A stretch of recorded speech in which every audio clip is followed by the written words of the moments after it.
online community where millions of seekers, those curious about our faith in Jesus, can explore the teachings and values of the Seventh-day Adventist Church. In 2023, the General Conference launched a value-added component to traditional evangelism by merging the enduring strength of face-to-face ministry with the expansive potential of digital platforms. The objective is to blend a high-touch and high-tech approach to evangelism and connect with persons, build an online relationship through prayer, and invite them to join a local fellowship where in-person evangelistic meetings are being conducted. From urban centers to remote villages, stories of redemption abound. New believers stepping into the waters of baptism, their hearts won by the seamless blend of digital outreach and personal witness. This is more than just a method. It is a movement propelled by the Holy Spirit, showing that when we embrace every avenue to share the everlasting gospel, the kingdom grows and heaven rejoices with us. We look now at integration in mission. The General Conference spends on average 9.9% of its budget on media and publications. And to ensure resources are being maximized for mission, a Media Synergy Summit was convened with church and media brand leaders to discuss how the traditional and new media brands owned by the church could work better together. Recognizing that the internet continues to create opportunities for media that never existed before, the potential exists for our media brands to be essentially doing the same thing. The following 4 questions were addressed with the resolve to work more closely together. How can we reduce or eliminate duplication of effort arising from all of our media brands now operating in this new media space? How can we build strategic partnerships between our media brands to synergize our common message? How can we create an ecosystem of our media brands that supports the journey from contact to conversion, from decision to discipleship? How can traditional and new media be effectively and efficiently blended to achieve positive and measurable outcomes? An early benefit from the Media Synergy Summit was the creation of a global brand positioning architecture to focus media brands on their core role as part of mission and their respective target audience. By our media brands appropriately understanding and emphasizing their target audience, the church can be more effective and efficient in making persons interested in the Seventh-day Adventist Church, and thereafter leading them to become baptized members who are totally involved in mission. The initiative of World Church Platforms is premised on the idea of using economies of scale and shared investments by church entities. By investing together in platforms for global use, church entities can receive the benefit while not paying the exorbitant cost if they were to do so on their own. World Divisions have embraced this initiative and have contributed the intellectual property that they own for key platforms that they develop in their territory, so it can be available to the entire world. Each platform within this initiative is a vital thread in the fabric of ministry support. Fundamental to the World Church Platforms is the concept of digital sovereignty. The Seventh-day Adventist Church is strategically positioning itself to thrive in this digital age by embracing a dual-track approach that safeguards its operational assets while boldly advancing the mission. The church will be well served by owning its data, owning the data centers, and owning the platforms upon which we produce our work. And to ensure sovereignty and resilience, especially over back office functions such as payroll, accounting, and membership records. I told you earlier as part of this presentation that a member of this body in the 61st session talked about Treasury working more closely with stewardship. In your document, you will find a QR code that will lead you to the document that was prepared. The delegate highlighted the importance of Treasury and stewardship working together to enhance the faithfulness and engagement of members in supporting God's mission. In response, the General Conference Stewardship Ministries and General Conference Treasury Office began an ongoing collaboration to address this vital need. And after several rounds of discussions, Treasury and Stewardship jointly developed a partnership document based on the conviction that all are created and redeemed as stewards of God, and that stewardship must be expressed through a God-first lifestyle. The partnership document outlines 5 key points. Number 1, we believe stewardship is about faith raising and not fundraising. We believe stewardship is about faith raising and not fundraising. We value the trust and confidence of church members. We believe stewardship principles guide every aspect of daily living. We expect church members to grow in a trusting relationship with God. And finally, we believe stewardship is for everyone, everywhere. The partnership document assigns responsibilities for implementation across all levels of the church structure: GC and divisions, unions, conferences, and local churches. And the local church plays a critical role, because if it doesn't happen there, it is not happening at all. And the other levels of the church function as facilitators, ensuring effective implementation at the local church level. Brother Chair, I come to the section entitled Involvement in Mission. The Treasury team wholeheartedly embraces the commitment to mobilize resources for mission.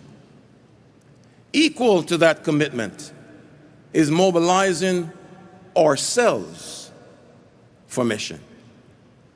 We praise the Lord for the precious souls that have been added to the kingdom of God through the following sample of evangelistic campaigns.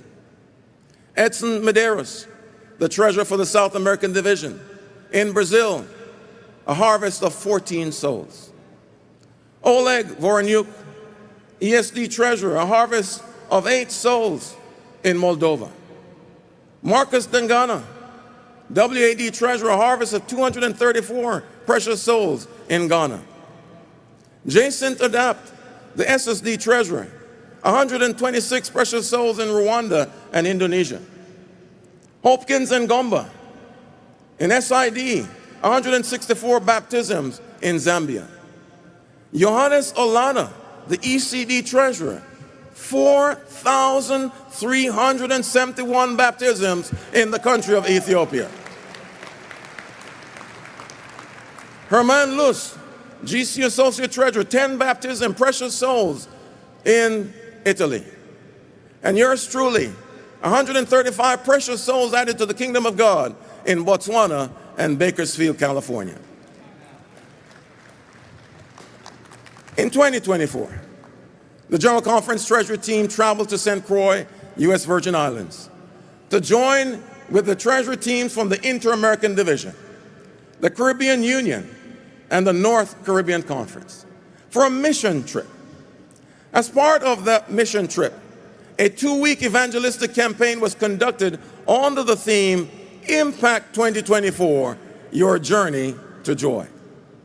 And each night, visitors flocked to the 4 locations where dynamic speakers proclaimed the gospel of Jesus Christ. These visitors were contacted through the traditional and digital means, as the General Conference hybrid evangelism approach was utilized with great success. At the end of the campaign, more than 100 precious souls were baptized, and they are now actively engaged in the work of the Lord. To complement the spiritual focus of our mission trip, we partnered with Loma Linda University Health to provide medical, dental, and vision care, on an island where persons do not have ready access to such care. After 4 days of whole person care, more than 600 persons were served. A new basketball court that is one of a kind on the island was installed and is being used as a part of an intentional ministry to attract youth from across all of the island that will lead to Bible studies and vocational courses conducted in the newly renovated youth room. The gospel of the kingdom. The gospel of the kingdom is spoken through the proclaimed word and also the printed word of God.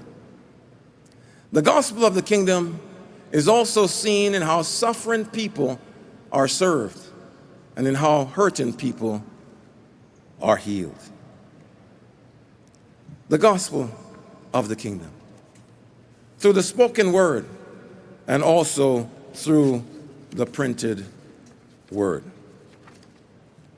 And this gospel of the kingdom shall be preached in all of the world as a witness to all of the nations, and then the end will come. Yes, we are treasurers, and we have to attend to the technical aspects of our work. But I submit to you today that we are not ashamed of the gospel of Jesus Christ, for it is the power unto salvation. The prophet writes, "The secret of our success in the work of God will be found in the harmonious working of our people. They must be concentrated in action. Every member of the body of Christ must act his part in the cause of God, according to the ability that God has given him. We must press together against obstructions and difficulties, shoulder to shoulder, heart to heart." This mission trip has reminded me more than anything else that we are one church. We are one family. And I love the logo here in North Caribbean Conference, a family of families, because that is really what God's family is. We have so many things that divide us, so many things that separate us. We are divided along socioeconomic lines. We're divided along geographic boundaries. We're divided by race. There's so many things that seek to divide us. And of course, we understand that that's the work of the enemy. But what the Lord has reminded us in this trip is when God's people work together as one family, lives are changed.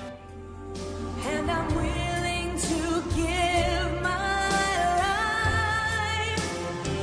See, I'm ready to be all He wants me to be. Give up the wrong for the right.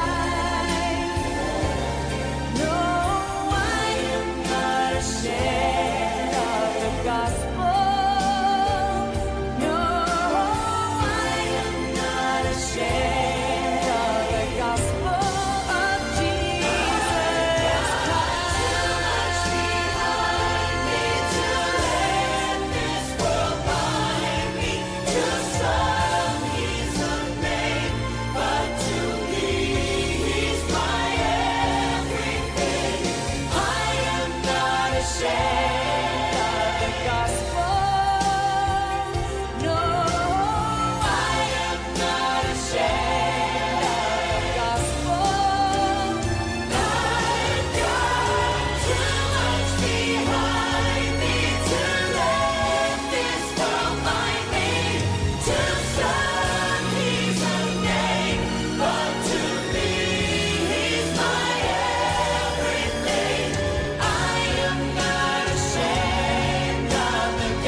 Jesus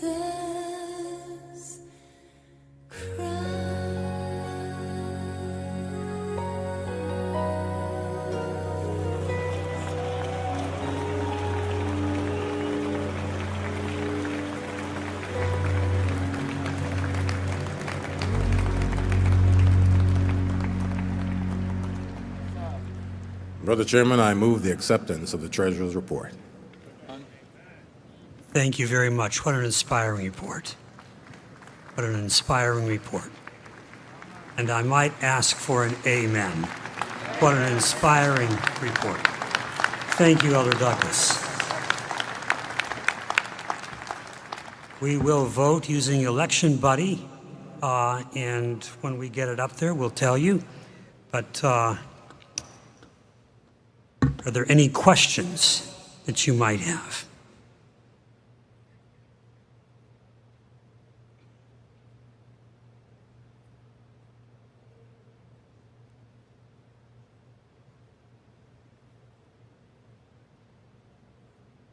If you want to speak, you need to scan in.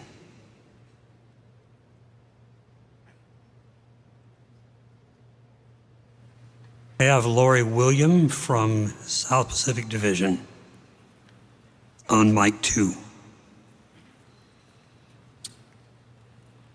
Thank you, Mr. Chairman. Chairman, I'd like to also accept the report. I would also like to commend the Treasurer and your team for this very excellent comprehensive report. My comment is on your report on the cumulative investment return. And taking note of the negative impact in 2022 of what you termed as unexpected erratic interest rates and the volatility of the financial market. My question is, what does the policy say about regular portfolio rebalancing? And if the current policy is silent on it, can we now add a provision to avoid such impact in the future? Thank you. Thank you, Brother Chair, and thank you for that question. Yes, we do have a policy, a very significant portion of the policy book, S85, that addresses investments. And in that policy, we do have a provision and an expectation that regularly that our investment portfolios would be rebalanced to ensure that we're keeping to our investment allocation that we decided upon to ensure we have a higher amount of resources in cash and fixed income investments. So we thank you for that question from that good delegate, but we indeed have a policy already. Thank you very much. We'll move to mic 10 and Timothy Standish. Thank you very much, Mr. Chairman. I would just like to express my praise to God for this wonderful report and my deep and profound thanks to the Treasury Department for its transparency and particularly its responsiveness. The way that they got that the report to all of us early, as was requested, is an example to, I think, well, let's just say it would be wonderful and if all entities were as responsive and as transparent as Treasury has been, and this, because of that, we have great confidence and trust in this department. I thank God for them. There is one item that I do need to raise as a point of order, and that is that the voting section in the rules of order do not actually allow for the use of secret electronic voting. They allow for secret paper voting because Election Buddy only allows for an opaque and secret vote, and it is unnecessary in this particular circumstance. I ask that we use an alternative measure, frankly, that all of us can see as we vote to accept this report. Thank you. Todd McFarland, please. Thank you, Mr. Chairman. This issue has been brought up multiple times, and with respect to the Speaker, the interpretation of the rules of order is not the one the parliamentarian would make to the chair, nor is it one that I have seen given in any other parliamentary authority or view. It does allow for electronic voting. Electronic voting, it does not specify open or secret. Electronic voting is almost always secret just by the nature of it. We have continued to use that as Election Buddy. While it is possible technically to make Election Buddy be open, that is not the ruling of or the desire of any of the chairs. And there's just simply that using electronic voting allows for it to be secret under our rules. And while that has been not just the tradition and the understanding within the Adventist system, but with every parliamentary authority and group that I've ever involved in. So, Mr. Chairman, I believe the point of order is not well taken, that it is within the chair's discretion to have it both electronic and for it not to be publicly displayed. Thank you, Mr. Chairman. Mr. Chairman, I wonder if I could respond. Okay, First of all, the United States Congress uses electronic voting. It is completely open and transparent. Certainly, that would be one example of open use of this. I would also say that I am using precisely the same logic that was used to delay the 2020 General Conference session for 2 full years. So it is not a foreign concept in the thinking of our church to argue that absence does not mean, it can be safely interpreted to mean that something is in fact not permitted. thank you. We'll move on then to mic number 11 and Leroy Abrahams. I'm sorry, Stephen Stepp. I skipped a line. EUD, please. Mr. Chair, I have 2 questions. First, we had the Secretary report, and now we have the Treasury report, and we're going to vote on that. May the Chair inform us when we vote on the President's report that we heard yesterday? We don't normally vote the President's report. That's not been part of our practice. Okay, thank you. The second question is on page 6, Global Trending in Giving. We see the percentages of increase in giving tithes and offerings. Does this already consider the inflation? Brother Chair, thank you. If I may answer that question. Please. It's a very good question by our good member. It does not consider inflation. These are just the nominal numbers as it relates to what has been received. Is it possible that we in future get also the consideration of inflation to see the real increase? We can do that. We considered doing that this time, but we decided afterwards not to do so, because when you do that, what are the explanations as it relates to the difference in terms of where inflation would be and what the actual given might be? There are several reasons. I mean, you could argue that a member is not being as faithful as they should be, but maybe their income has not even risen at the rate of inflation. So we decided to remove that inflation story from what is being presented here, Brother Chair. Okay, thank you. Thank you. We'll move then to mic 12, Leroy Abrahams. Thank you. I'll start with this quote from Ministry of Healing, chapter 73. It says, "The Savior mingled with people as one who desired their good. He showed sympathy for them, ministered to their needs, and won their confidence. Then he invited them, follow me." I was inspired by the President, Secretary, and the Treasury's report and incredible work done around the world to spread the gospel through preaching and humanitarian services. But I know that we can make an exponentially greater impact for Christ by doing more to alleviate human suffering through ADRA and improve the prospects of children in rural and urban areas by giving more to K-12 education. We have more than 2 times the required cash reserves. Increasing tithe and offering revenue but we only allocate 1.3% to ADRA and less than 7% to K-12 education at the GC level.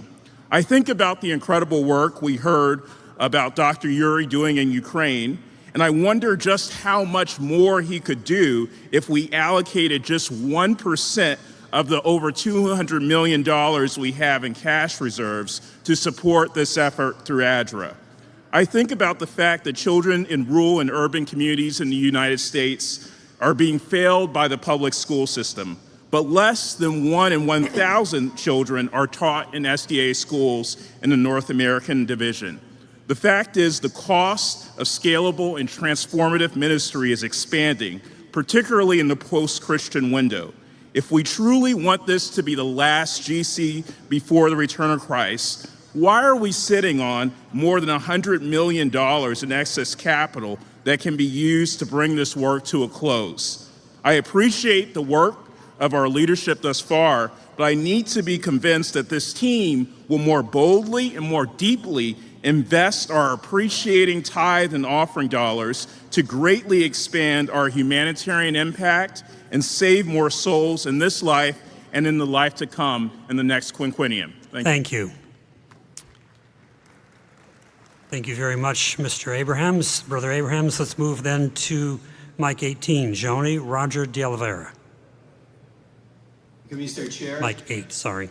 Thank you, Mr. Chair, for the recognition. It's not a question, it's a word of appreciation.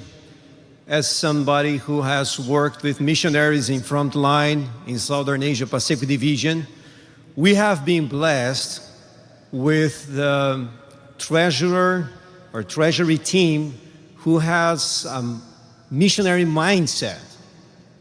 So we could see here in this report that mission, not only in the treasurer's side, but also in the secretariat side, we were able to see how mission is a word of order now. We can see that it is in their heart. So my word of appreciation and encouragement to keep with this vision, to keep with this mindset, placing the resources on the frontline mission in our global mission pioneers and projects. And I have absolutely no fear about the future of this church while we have administrators and leaders committed with this vision. So praise be the Lord. I'm so glad to be part of this church. Thank you so much, Mr. Chair. Thank you. We will be having a report from the nominating committee before very much longer. And so I would like to encourage the group here. We have 4 people at the microphones now, and 7 that are on my waiting list. So I would like for us to move through those expeditiously so that when the report from the nominating committee is brought, and they're getting it ready now, we can move right directly to that. We will vote this report and bring them on, but I want to hear the people that are in line before then. Mike 5, Api Rana. Southern Africa, Indian Ocean Division. Thank you, Mr. Chairman.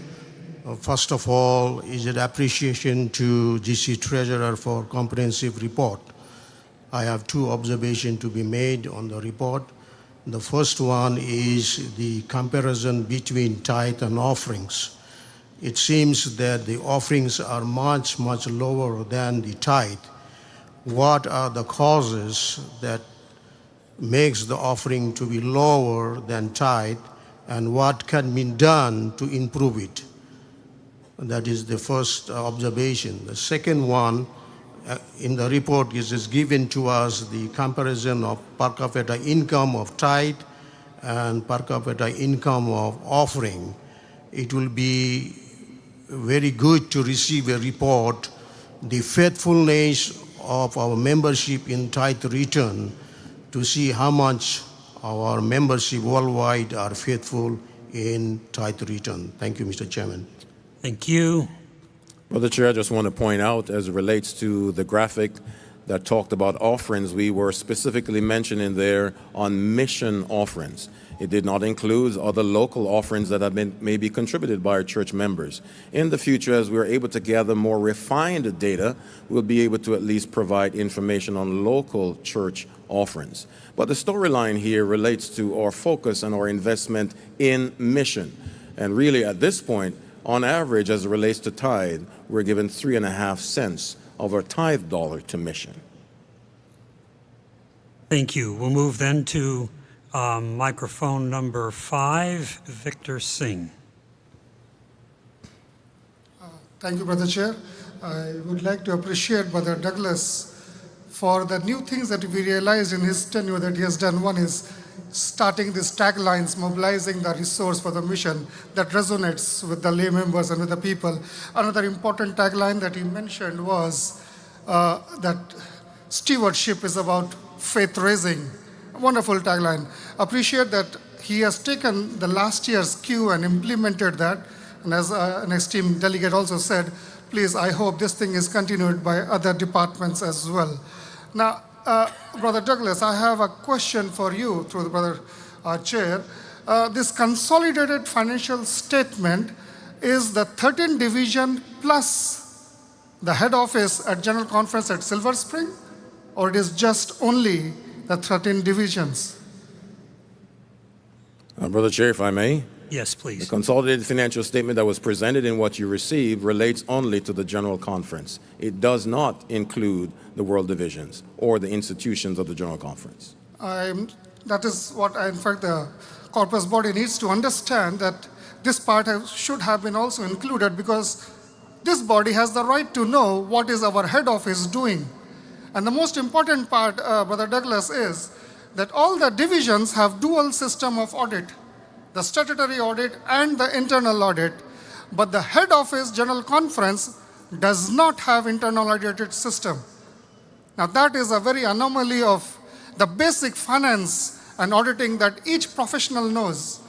How come our pioneers in 25 years did not realize? And all you have to go down is into your Google and check, can the statutory auditor replace the internal auditor, and you'll get the answer. So how come the head office at General Conference does not want the dual principle of audit being applied to themselves, while the division and the unions and the conferences are audited both by the internal and the external, while the General Conference is only audited by the external auditors? The internal auditors are kept out of its preview. Thank you. Your time is up. Brother Chair, if you permit me to answer this question, it's a very complex question, but he utilizes words that might be misunderstood within the context of this place. When we say the divisions are subject to an internal auditor, well, the work is being done by the General Conference Auditing Service, which is really external to them.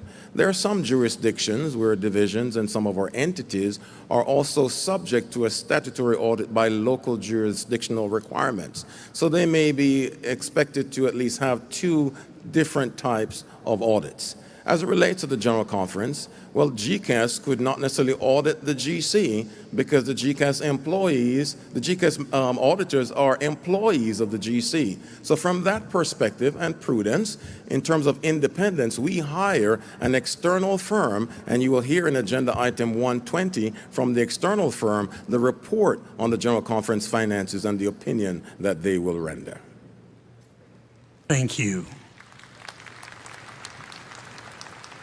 We move then to Benjamin Ilakim Chika. This would be microphone number 5. Yeah, before I give you my statement, I want to read from manuscript release 29/1901. It's to my friends. Every time we assemble together, angels of God are here and evil angels are also here. So we need to take note of that. In 2015, you gave in a report that you had $5 million surplus because you sold a publishing house. And that money, according to the one who was giving report, you didn't know what to do with it. I wasn't here in 2022. We just want to know, where is this money? Because it looks like we all agree that Christ is at the door. So I'm afraid this money will be food for fire. Can we be given to Africa? Because we have a lot to do with the money. Thank you.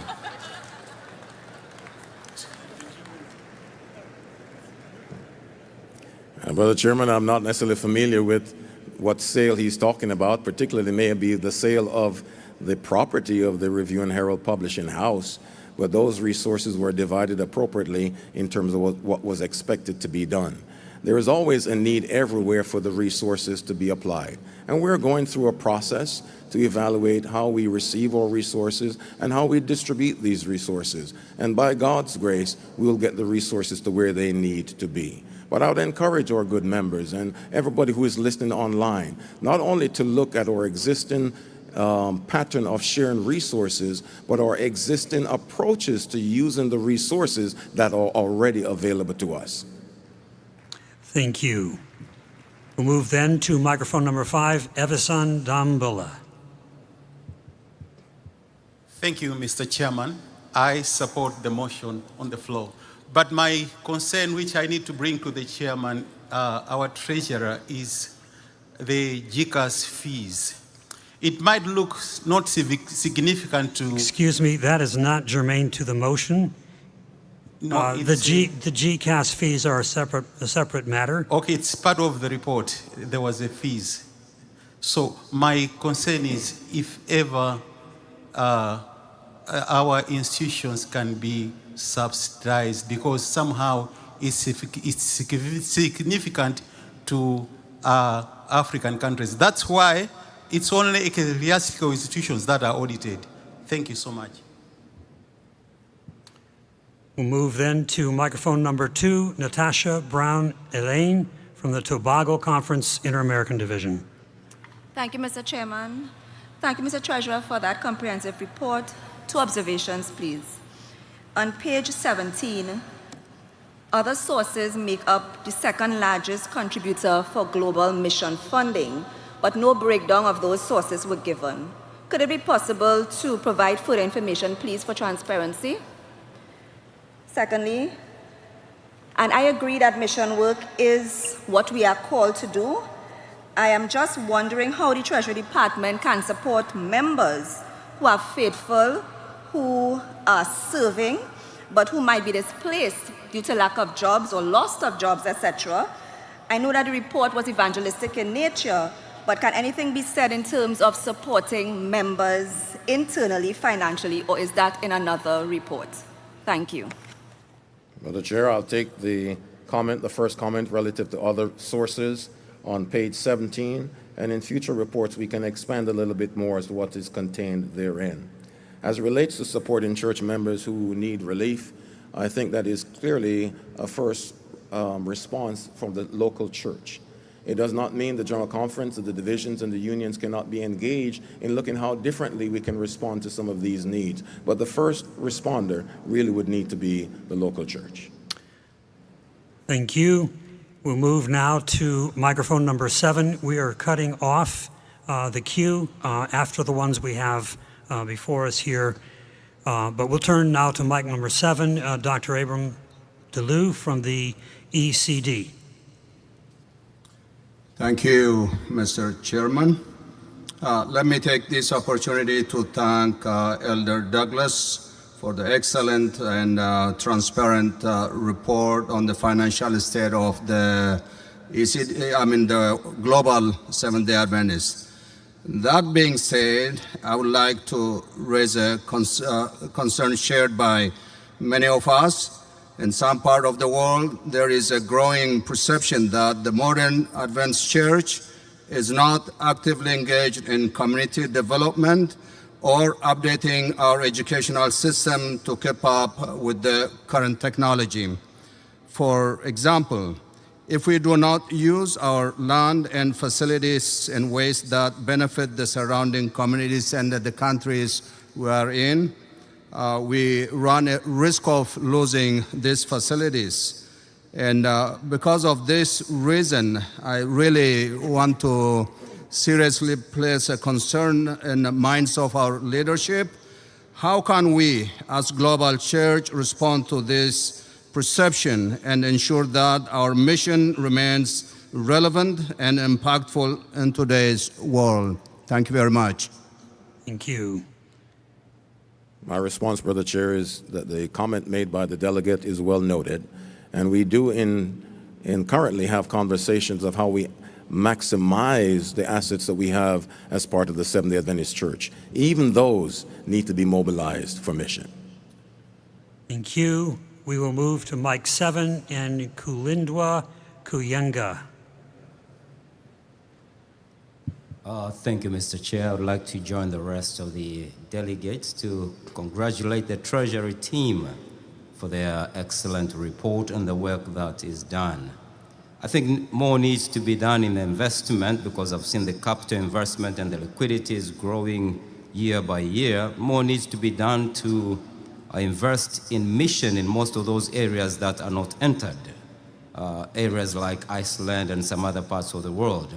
But number two, I think it's important that the Treasury team needs to look into the law organization and support them on how they can also maintain their capital investment and the liquidity within their territory. Thank you, Mr. Chair. Thank you.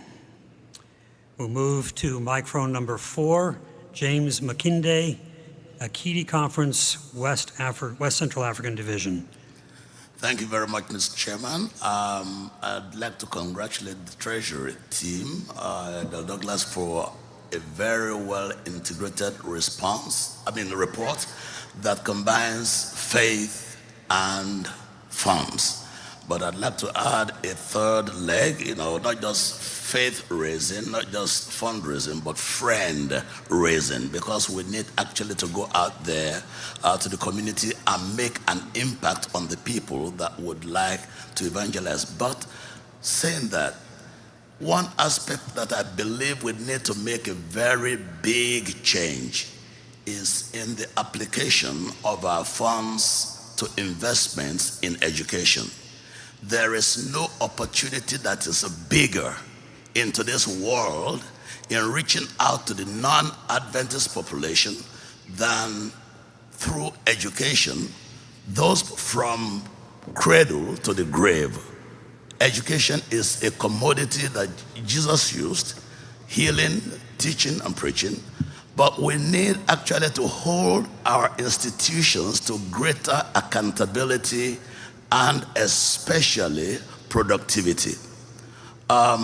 We are pouring funds into institutions and running many of the most moribund courses that cannot actually produce much. Whereas we need to look at institutions that actually could self-sustain and preach and penetrate the communities where they are located and go beyond, making disciples of all nations rather than just pouring funds into the traditional institutions that we have supported for ages. Let's look, maybe get a committee from around the world. Let's look at things that are working rather than just going over and over and over to oil-knocked engines that have nowhere to go. I would request that we just do some more accountability, especially productivity. Thank you. Thank you. Out of time. We'll move to Tobias Koch from the Inter-European Division on mic 12. Thank you very much, Mr. Chair. I have a question. If I understand the numbers of page 35 correctly, the GC has $125 million more in assets than in 2020. Why then do the divisions, with the exception of the NID, have to pay more tithe percentage to the GC when it's obviously not that necessary, but as we heard, it is needed in the divisions? Thank you. Brother Chair, we just recently through spring meeting had several discussions on the matter of tithe parity and the tithe sharing agreement as it relates to how much the North American division would contribute, as well as the other world divisions. As we studied it, we reaffirmed the agreement towards 2030, where all divisions will contribute 3% of their tithe to the General Conference. Now, many may argue whether that number should be changed, but as of now, based on our affirmation and our discussion, we are on a pathway in 2030 for all divisions to be at 3%. I would advise the good member as he looks at these numbers and would suggest that the General Conference can do with less, to understand the importance of the General Conference as it provides resources to support mission in the world field, and also to ensure it has sufficient working capital as well as liquidity, that even if the resources were cut off, that the General Conference could still be able to respond, including appropriations, to the world field for up to a year. Thank you. Move to microphone number 8, Petronio Ginabago. And I hope I'm saying these names correctly. I'm probably not. Yeah, you pronounce it correctly. Thank you very much. I stand here to express appreciation and requests. On behalf of the SSD young people, I would like to express our deep appreciation to the General Conference Treasury Department for your appropriation to the young people, like give them the KISS and OYIM and other programs of the young people. Indeed, these funds helps us to mobilize our young people, to organize them into bands and groups to reach out communities, and so that we can disciple them to preach and also reach out the communities for Jesus. So the next appreciation is the direct involvement of the treasury people in evangelism. And that helps, I think, for you to exemplify the mission. And the third one is for our treasurer who listens. During the introduction, you mentioned that you listened to the many suggestions here in the floor. But I have a request, if we can appropriate some more budget for our young people, because I think this is the best investment that we can give, because the young people are the church of today and of tomorrow. Thank you very much. And I thank you for exemplifying Matthew 6:21, for where your treasure is, there will your heart be also. Thank you very, very much. We'll move then to microphone number 5. This will be our last speaker, Kirby Kasinja, or Kasinja. Thank you, Chair. I go to note number 7, investments. I see the list there of the investment portfolio, unitized funds, equity securities, fixed income securities, US government securities, and other. I'm interested in number 2, equity securities. If I understand that correctly, it should be investments in stocks. Back home, I am told that is a no-go area because it's against the policy.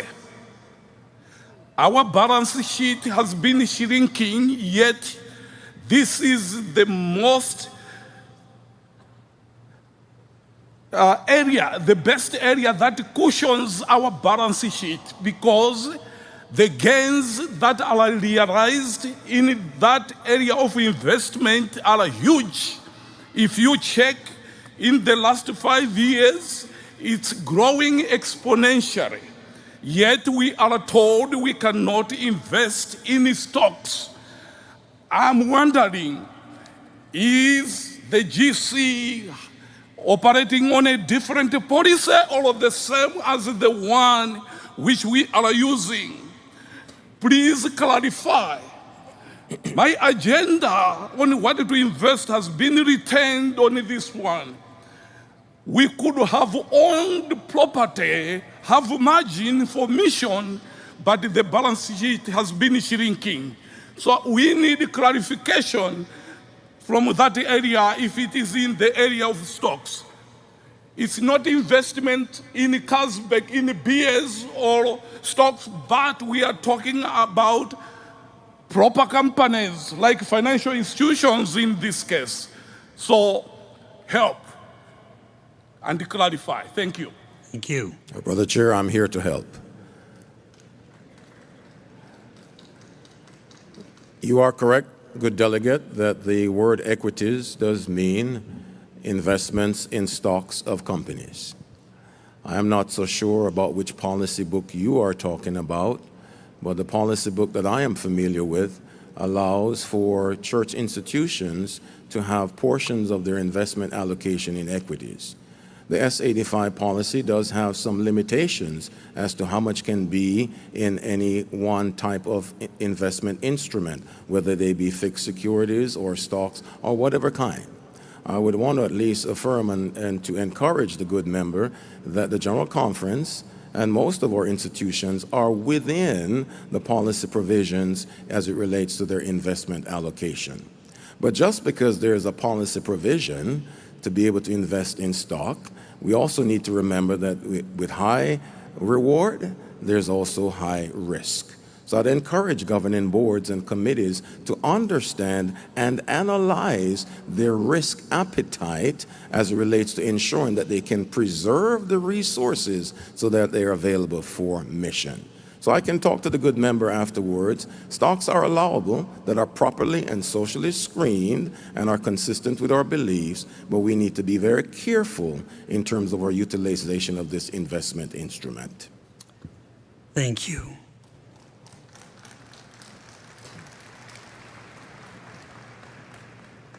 We will go now to our voting, and you have the motion before you. It should come up on your screen directly, and we'll proceed to that as we can.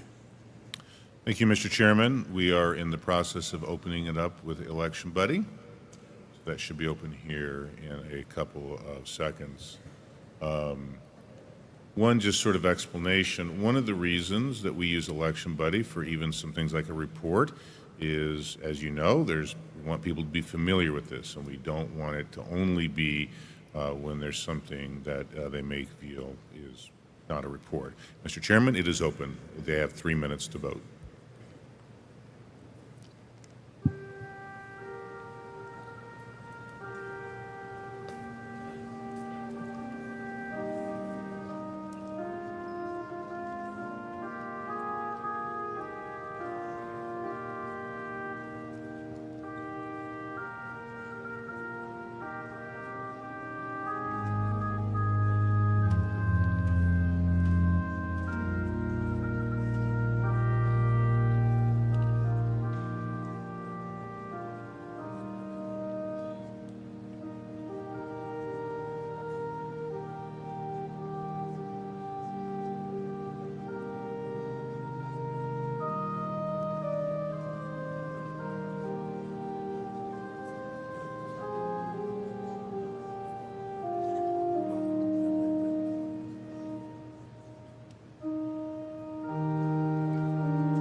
We'll wait 1 more minute.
All right, 10 seconds, Mr. Chairman.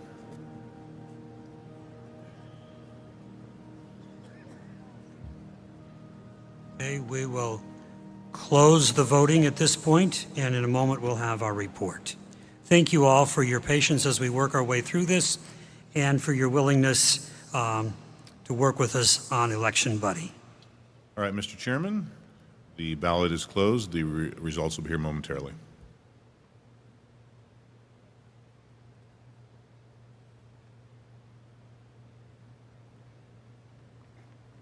As you can see, the vote has carried, and we thank you, Dr. Douglas and the Treasury team.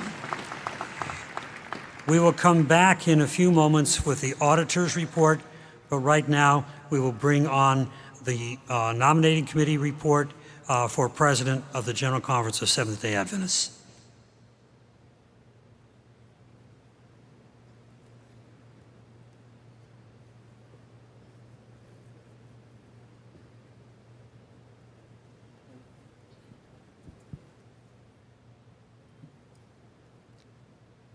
Dr. John Wesley Taylor is our chairman, and we'll hear the report from him.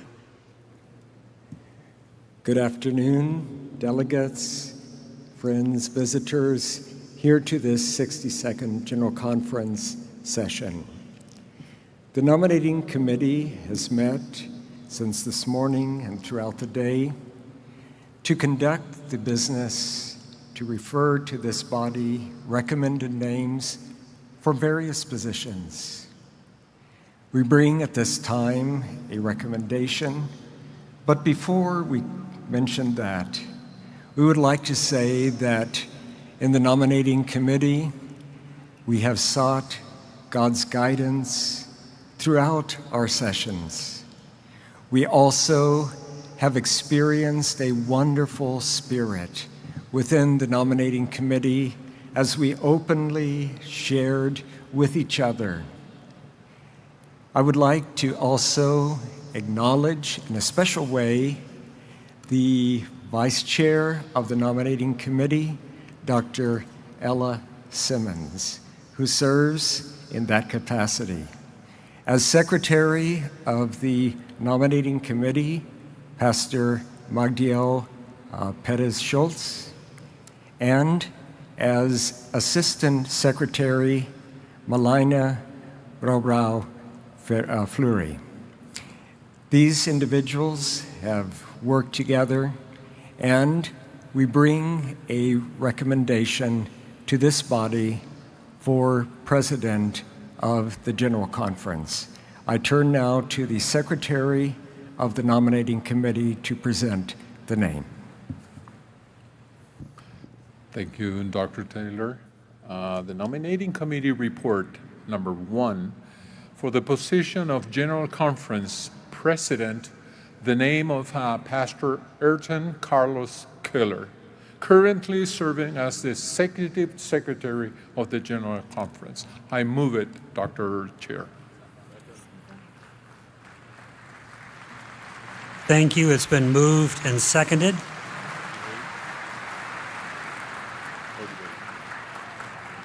We will move then to Election Buddy to vote. So you take your device and we'll have that up here directly. I think most of you know Elder Carler. You saw his report this morning, and you've certainly seen his work the last several years in Secretariat at the General Conference. All right, Mr. Chairman, Election Buddy is opening up. It should be available here momentarily.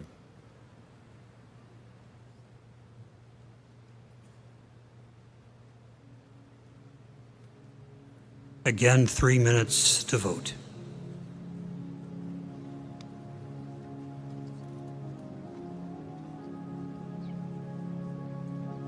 We're just waiting. We'll restart the 3-minute timer once it's open, but it should be opening up here shortly. It's open now. Thank you.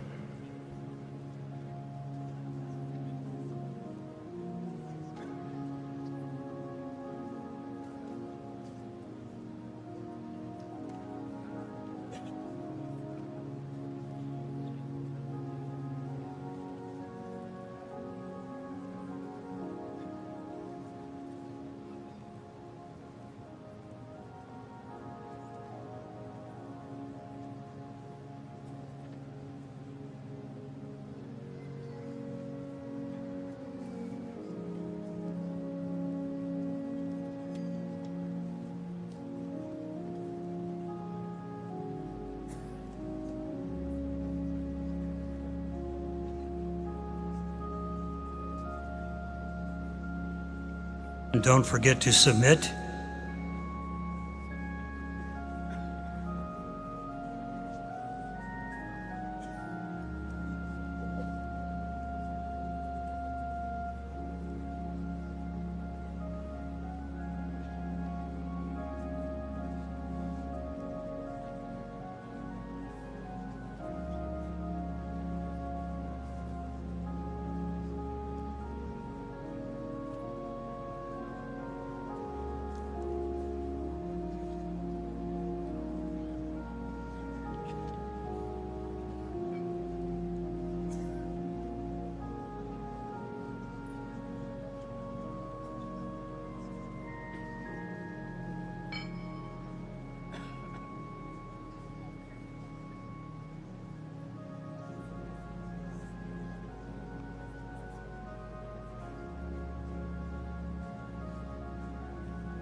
We still have a few people in process, so we'll give it another 40 seconds or so.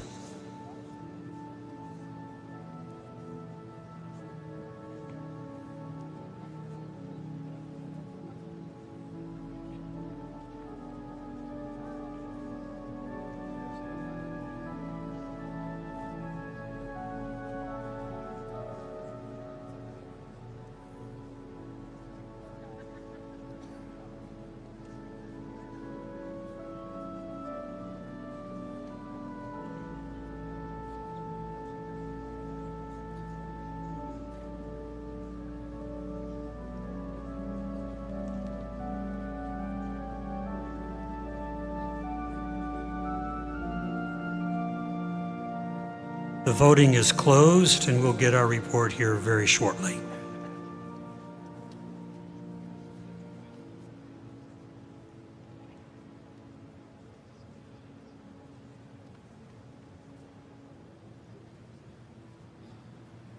Okay, you have the vote there. Over 1,900 voting. Thank you very much.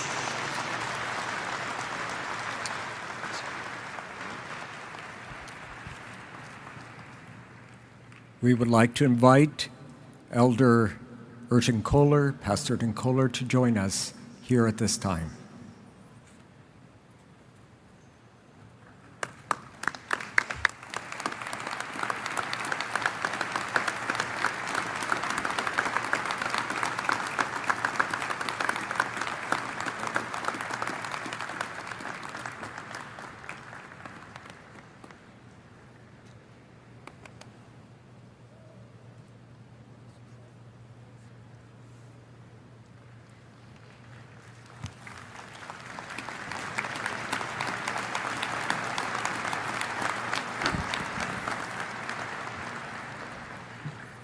You can imagine how challenging this moment is.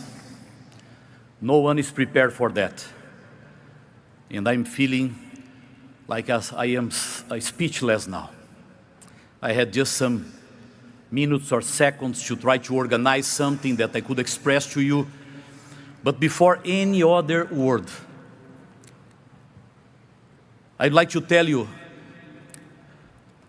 that I will move forward, renewing my confidence in the Lord and in His church. In our family worship every Friday, we have a tradition. We always spend time expressing our gratitude to the Lord. The Friday welcome to the Sabbath is a moment when we spend a lot of time sharing what we have in our hearts related to the week that's moving to the end, recognizing God's hands in our lives. And at the end of our worship, we like to get a Bible verse from a small box. One Bible verse in Portuguese, our language, and another one in English, because you can see that we are always learning this language. And in the last weeks, many times when we had our worship, we got the Bible verse, and the same Bible verse came to us. And when I started to think about something to say to you, the first thought that came to my mind was, repeat the Bible verse that I sent to you in the last few weeks. And the Bible verse is Isaiah chapter 41, verse 10. Probably all of you know this Bible verse by memory. Fear not, for I am with you. Be not dismayed, for I am your God. I will strengthen you. Yes, I will help you. I will uphold you with my righteous right hand. Again, I would like to renew my confidence in the Lord and in His church. He is behind everything. He is behind everything. This is not an easy decision. It was a very challenging decision for my family. And we hesitated before we gave the final response. But we talked together because we are a family. We are serving in ministry together. We accept, we move, we come back always as a family. But we are moving forward, trusting in the owner of this church. I'd like to express some words of gratitude in this moment. Number one, gratitude to the Adventist worldwide family represented today by you, the delegates, representing the 212 countries around the world where our Seventh-day Adventist Church family is present. Expressing gratitude to the special guests, to those who are in the bleachers just watching the program, for those who are online. And I'm sure that if you are a faithful member of this church, you are praying now. You are renewing your commitment to the Lord and asking the Lord guidance to this church, because always when we have a change in leadership, everything is new, and we'd like to see not the human being speaking or leading. We'd like to see the Lord speaking and leading. And if you are a faithful member of this church, I count on your prayers, on your support, in your kindness. Let us move forward together. It's not time for division. It's not time to highlight our differences. This is a time to move forward together, because the outpouring of the Holy Spirit will come upon this church when we are together. Our mission will be accomplished when we are together. That is the reason why the Secretary report this morning was focused on integrated for mission. I believe in integration. The Lord asks us integration, everyone working together with different flavors, colors, languages, cultures, but always moving forward together. This is the call that we have received from the Lord, because when we are united, we are stronger, we go further, and we arrive faster. Dear Church of the Lord, let us move forward together. My word of gratitude to you for the confidence. And my gratitude for all of those who express a different opinion. You are part of our family, and we appreciate you as well. We appreciate all the opinions, all different perspectives, because we are one family. We have different perspectives, but the same Lord, the same Bible, the same identity, the same message. Let us move forward together. Again, not highlighting our differences, but investing all our energies in our unity, in our commitment to the Word of God, in our commitment to the spirit of prophecy, in our commitment to the identity of this church. We were called to be the salt of the earth. Let us do that. Secondly, I'd like to express gratitude to my family. My wife, she is here with me.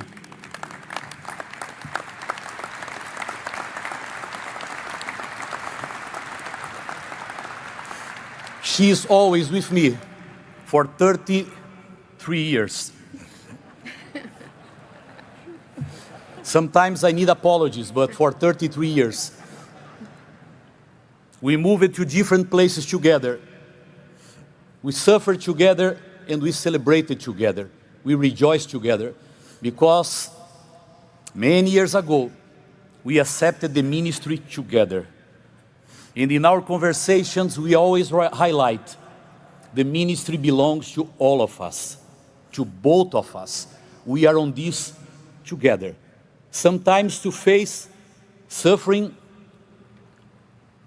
and other challenges, we suffer together. And when we have some opportunities to rejoice, to see the victories of God's church, we also celebrate together. But my gratitude is not only to my wife.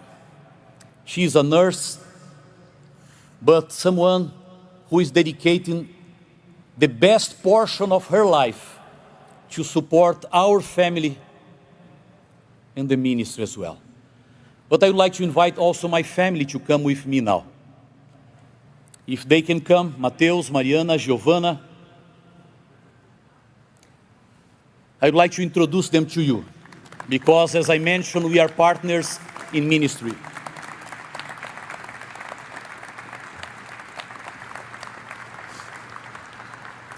Mariana, our daughter, is studying psychology. She is in the college. Giovanna, our daughter-in-law, is an attorney.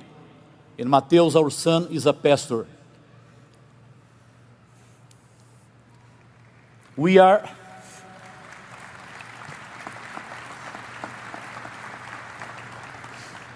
three generations of pastors. My father probably, he's watching this moment. He's a retired pastor. Mateus is a pastor as well, and we have the privilege of serving the Lord for 3 generations with all our limitations, but doing everything with all our hearts.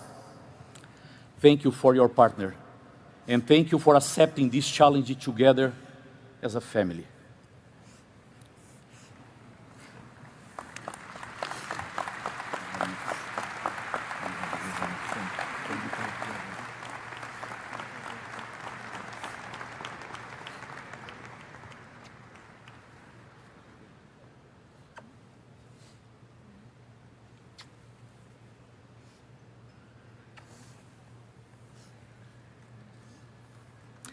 And I'd like to conclude the words of gratitude, expressing my deep gratitude for Pastor Wilson and Nancy, who together lead this church for the last 15 years.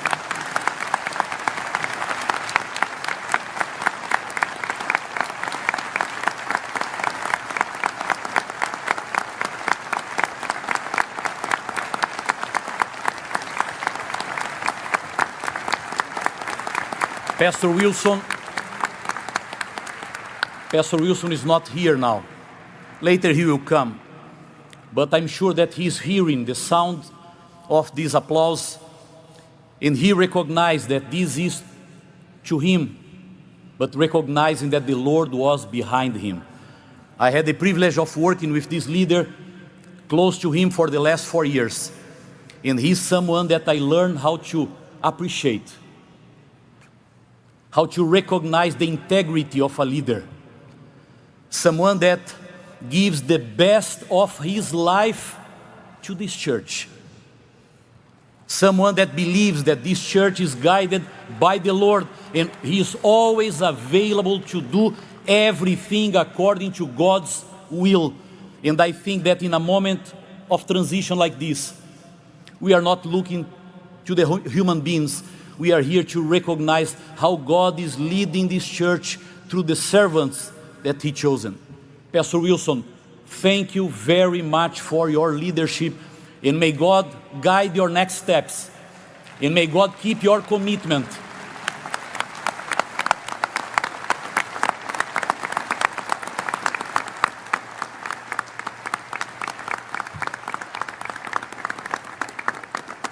May God keep your commitment to serve the Lord and the church with a position or without a position.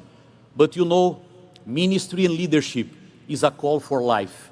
And as a church, we count on you, on your advices, on your guidance, on your support, and on your prayers with Nancy, who is your partner and someone that also dedicated her life to this church. And my final words is just to remind you, as a church, we worked for almost a week preparing a strategic plan.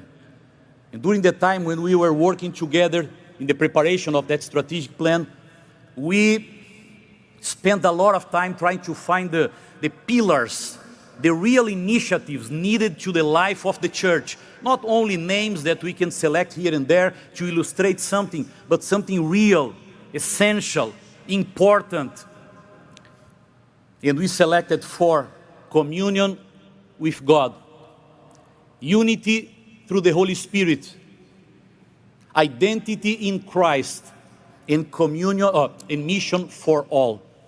And let me tell you, for me, this is much more than a strategic plan. This is what we need as a church to move forward, strong, united, focused, and ready for what the Lord is preparing for us in the near future. Communion with the Lord, unity, identity, and mission. If we keep this vision clear, the Lord will be with us. We are very close to the second coming of Jesus, and I believe on that. And I'm sure that you believe the same. Let us be prepared for the great achievements of God's church, to see Jesus coming in the clouds of heaven, and to be prepared with many others to celebrate that day and to be with the Lord forever in heaven. Thank you again for your confidence, and may Lord bless all of you in His church. Amen.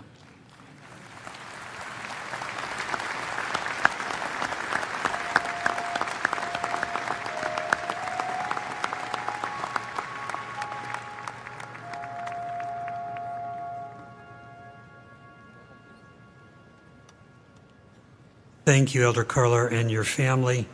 We will be praying for you and praying for what God will do as we move forward under His leadership in your life and in the life of this church. The chair is not at this point ready to recognize anyone at the microphones. Our time is largely up, but we do need to consider the auditor's report, and I would like to move to that at this point. So we'll turn to Ray Wallen to bring that on for us. Thank you. Thank you, Mr. Chairman. This afternoon, the agenda has been focusing on financial issues. The first part of it was the treasurer's report, and the next part will be the report from the auditor. The Seventh-day Adventist Church believes strongly in financial accountability. So the first part is the treasurer giving the report on the stewardship and how funds have been used by the General Conference. The second piece regards auditing, making sure that the financial reporting is being accountable to this body. But there's a second part of the audit function in the Seventh-day Adventist Church, and that is the General Conference Auditing Service. And I want to acknowledge the presence with us of Robin Kajura, the Executive Director of the General Conference Auditing Service. And the Auditing Service is responsible for most of the audits of your financial organizations. But the second piece of the audit function comes to us from our external auditor. the independent auditor. And so it's my privilege to introduce to you today Jeff Strauss, CPA, from the public accounting firm Manica Starrison. Mr. Strauss is the principal in the audit department and was elected to their board of directors in 2023. Mr. Strauss, the time is yours.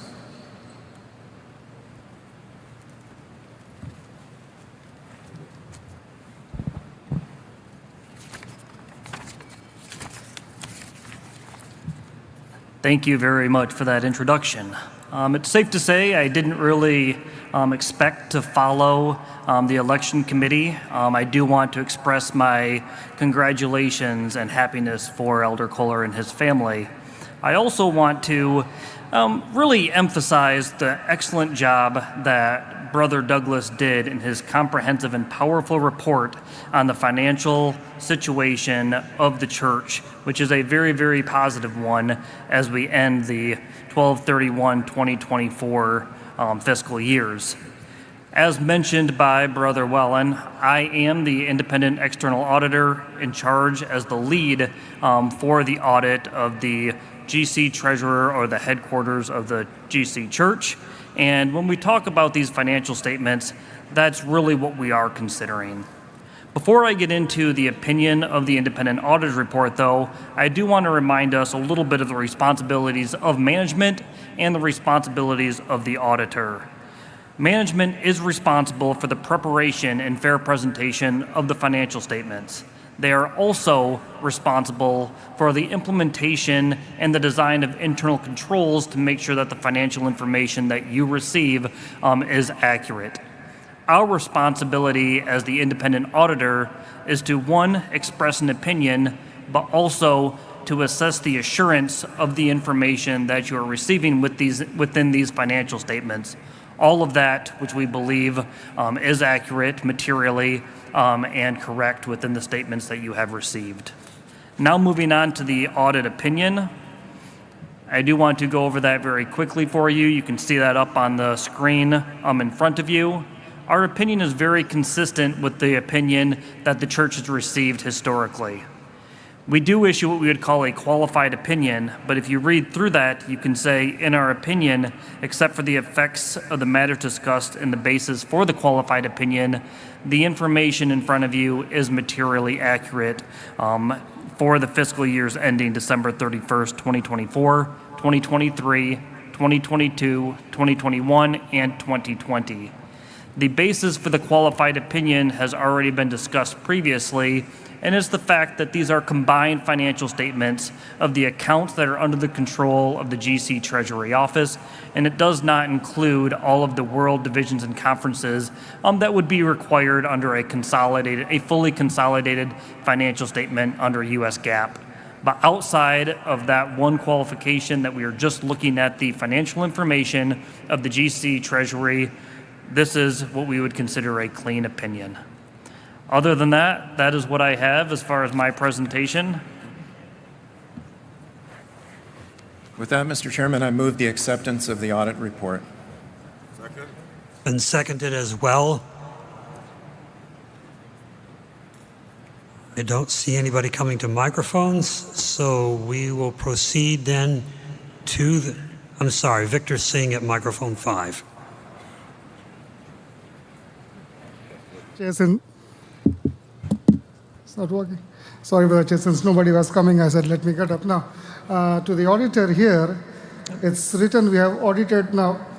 We need to understand qualified opinion doesn't mean educated opinion. It means there is a red flag.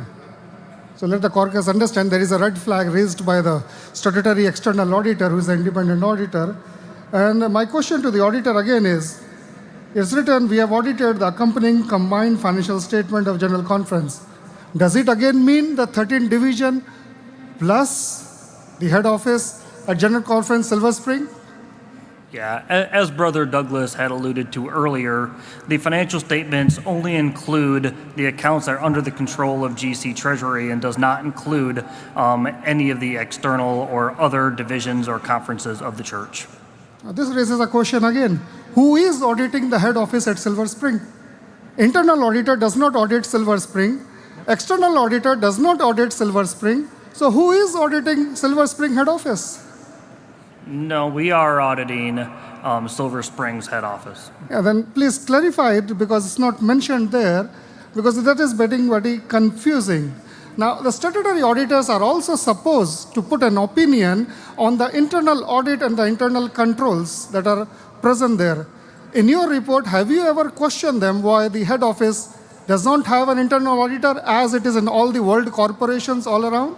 Even though GCAS is an entity within the church, all internal audits always audit the head office. I am a certified professional, I know that. You are a certified professional, you know that. So what was the independent auditor comment on why the general office, head office, is not audited by internal auditors? Thank you. You may respond if you wish. The requirement of the audit is that an external auditor under GAAP is auditing the financial information of the church. We believe that that has been accomplished and all requirements under US GAAP have been met. Thank you.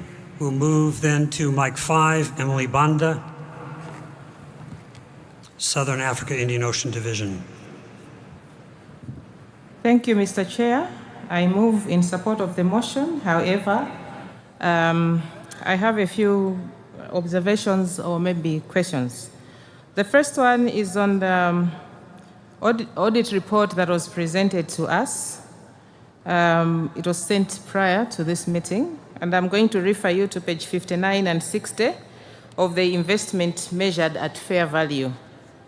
The General Conference Bond Fund growth from 2020 to 2024 is not viable. Over the period, it has moved from 31.1 to 30.5, then 27.6, 28.8, and then 29.3. While it is peaking in 2024, but still lower with the original investment of 31.1 million. How often do we review the economic performance of such investments to disinvest if not viable? While we encourage our CFO in the union conferences to venture into such investments into account, the risk involved other than keeping funds only in the interest-bearing accounts when interest return is below inflation rates of such countries. The second one, I'm going to utilize my seconds. We have qualified opinion on two issues, Pastor Chair. The General Conference of the Seventh-day Adventist Church has not determined which of its numerous affiliated entities meet the requirements for consolidation in the accompanying combined financial statements. Number two, Seventh-day Adventist has not consolidated Gencom Insurance Company of the Vermont, a wholly owned subsidiary. And this is a non-compliance principle generally accepted in the USA. Regarding point 1 on the above, note 2 to the accounts, page 47, states that management has not determined, and this is even after 5 years. What is taking long for this determination? What is the potential risk that the church is avoiding up to the extent of not complying with the accounting principle? Because of my time is gone. Thank you, Chair. Yes, and the chair will rule that these comments are really directed at Treasury and Treasury activity and not at the motion before us today, which is yes or no on whether to receive the audit report. So we'll move then to Bapi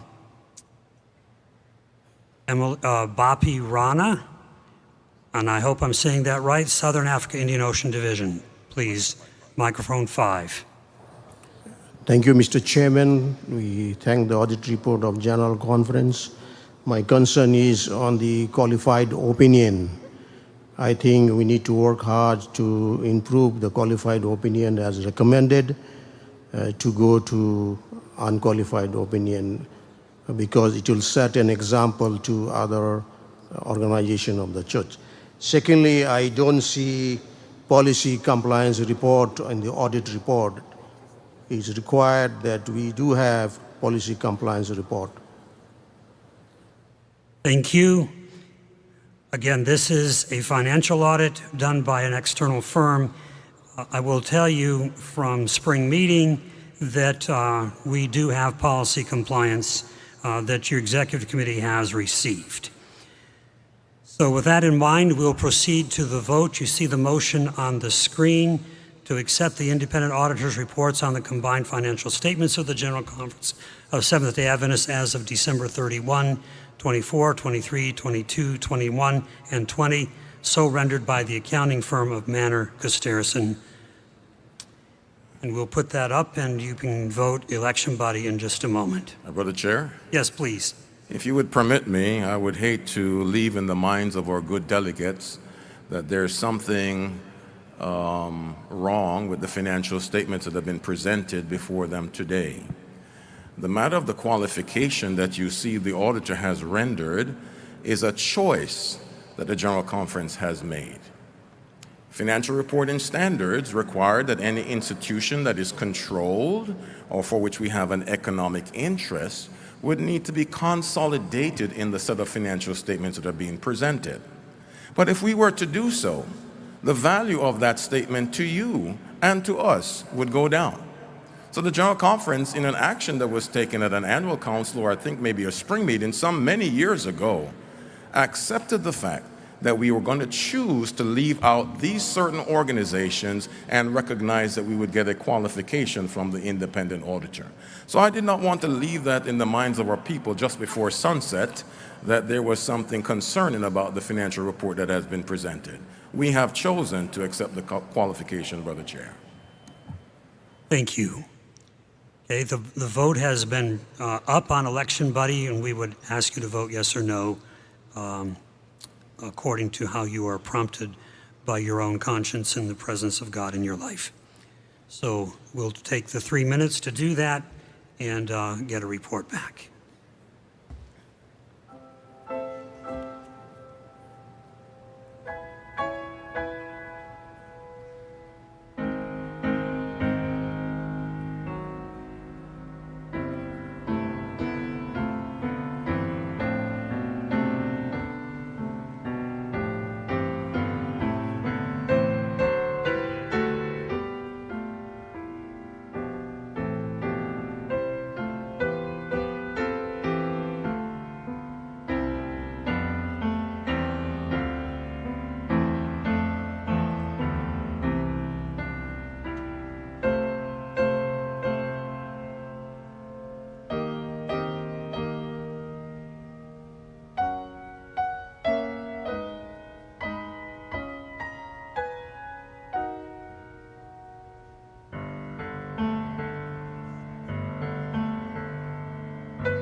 Okay, the voting is closed. Thank you for those of you who have stayed by, and we will get the results here in just a moment. You see on microphone 2, Janari Kogerman, I believe from the Baltic Union, a point of order. Is that correct? Yes, but it can wait until the vote results have been Thank presented. you. We'll do that then. Thank you. There you go. 1236 yes, 17 no, and thank you very much. So, that carries. Brother Kogerman, please. My point of... Is it working? Yes. My point of order is regarding point of orders, actually, because I have noticed that when the queue for the mics are closed, then it is impossible to even to register for the point of order. And I believe that this is not according to the rules of order what we have in place, because the question of privilege should take priority over everything, including all the speeches. So, and in top of that, it is not just a policy issue. I remember or recall from the last session that there was once the issue when the motion was read differently than it was on the screen, and at least once there was an issue with the electronic or internet connection. So I believe that this is something what should be allowed all the time, to take the point of orders in order to get technical issues fixed if they will happen.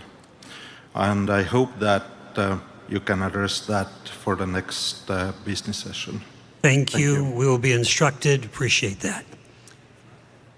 I'm reminded to tell you that supper is open. If you're not already in line and you want to eat, now would be the time to do that. 5 o'clock to 7. 5 to 7, and then the next meeting comes back. I'm also asked to remind you that there are those who, in the Possibilities Ministries section of the church, Doug Venn is our leader there. Translation for American Sign Language is available online, and also several other resources for our Possibilities members are available there as well. So just to keep that in mind. That brings our meeting to a conclusion today. I would invite you to stand as I will pray.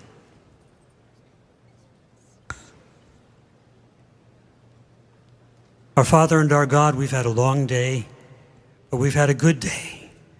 We've heard reports of the growth of your church from around the world, and we know that while some places grow faster than others, it really is growing everywhere. We believe, Father, that your Spirit is being poured out to make that happen. We know it would not happen without your Spirit. So thank you for that. This afternoon, we've been looking at trends and developments in our resources, our financial resources. But more than that, we've also looked at what is done with those resources. Again, we see your hand at work through the people who account for these things, who make the decisions, and to manage the resources. Lord, thank you for all of that. And thank you for our delegates here today who have voted, who have spoken, and who have submitted themselves to being here and to being a part of your church. And we would close this prayer again with a ask, a request. We beg of you for your Holy Spirit to rest in a powerful way on Elder Carler and his family as they lead our church under your overall, overarching, and pervasive leadership into the next little while. And may Jesus come soon, we pray in his name. Amen.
I can hear myself from here. I hope you can hear me from there. Welcome to those that are watching online to this first press conference of the 62nd General Conference session of Seventh-day Adventists. We have begun. Now, today there were a few business items that were established. We gave the official opening. I'll go through them quickly here, and then there will be two sets of questions for us this afternoon. We have some very special guests from a committee we call Session Management. The first will be questions about the general organization of session and what it takes to pull an event like this together. The other will be questions about technology, in particular, the DSM Digital Strategy for Mission offering that will take place this coming Sabbath. You may have questions about that, and also the technology involved in GC Session, from websites to apps and other details. I will introduce our guests later on. So we begin with the GC Session being declared open. It was declared open by the chair this afternoon after all of the items that needed to be met were in fact met, including a quorum of delegates, including a time that it was set up properly in announcements beforehand to make sure that everybody was aware and were able to send delegates. People sent them, they arrived, and we had a minimum quorum. So today we started officially opening the General Conference session. Then we had some items that needed to be voted. The standing committees were voted. The program was voted. The agenda was voted. And the nominating committee was voted. We spent quite a bit of time as delegates deliberating whether to add items to the agenda or not. Delegates moved the inclusion of an amendment related to the 2015 vote, and then that was turned down. The delegates decided not to, can you take this call, please, Alyssa? Not to accept that amendment to the agenda, so that would not be discussed. There was also another amendment that was brought to the floor to add a report of the Public Affairs and Religious Liberty Department that was also turned down. And so the agenda in the end was voted as previously organized, as originally brought to the floor. After that, the nominating committee was voted, all 277 names, and they start their work tomorrow morning after worship. So just as planned, everything happened today in the way that we anticipated. In a few moments, if you have some questions about that process, feel free to ask those questions. But I would like to move into inviting some of our guests here today who will take your questions about general organization of GC Session. First of all, the chair of our session management committee, not quite the chair, but the leader of session management, George Igwaki. He's an associate treasurer of the General Conference. George, would you mind joining us here, please? And alongside him, Sabrina De Souza. She is also an associate treasurer, deeply involved with session. And Sylvia Sicolo, the session manager, who has sorted out over, I don't know, Sylvia, 30,000 details over the last few years, all to do with session management. Please join me here. George, Sabrina, Sylvia, join me over here.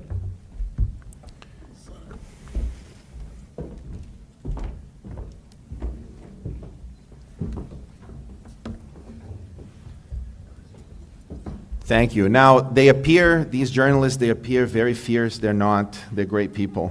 And they'll ask you some good questions about what it takes to put session together. I will start with some questions for them, and then feel free to add in a few moments. If you have a question you'd like to ask them, just join the mic over here. George, how many sessions have you worked on organizing? 4. 4 sessions. Let's turn 4 sessions. the mic on. Oh, good. 4 sessions, George. And does it get easier? Well, in terms of subcommittees that we work with, yes. but each city has its uniqueness. So I would say it's not too bad. All right. not All too right. bad. Good. Sabrina, this is your first session that you are helping to organize.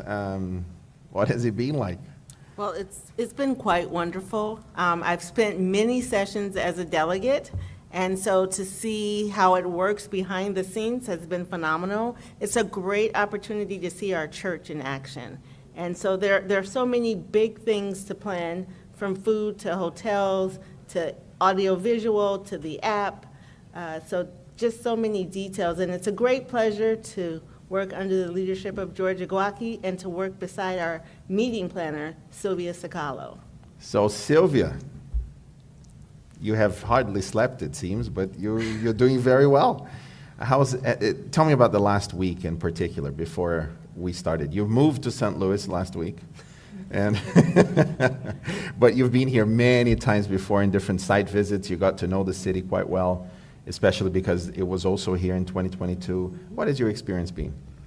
So we have probably done since, as you said, 2022, we were here with the 61st General Conference session. And since then, I think we have probably done 17 site visits here. Wow. And you may think that, yes, you were just here and you come back. But this GC session is not the same as in 2022. So there is a reason why we come back, and we come back with different groups because we have communications that would like to see certain area. We have AV that would like to see certain areas. We have food and etc. So yes, we moved here to St. Louis, our second home, last Tuesday. We've been here since then, trying to go over many of the details, and our AV team arrived on Thursday of last week. So we started preparing for this big event since then. Fantastic. Well, if you have any questions about today's agenda, what was discussed, or about session management altogether, please feel free to ask those questions. If there are no questions, I will keep talking to them because I have some myself.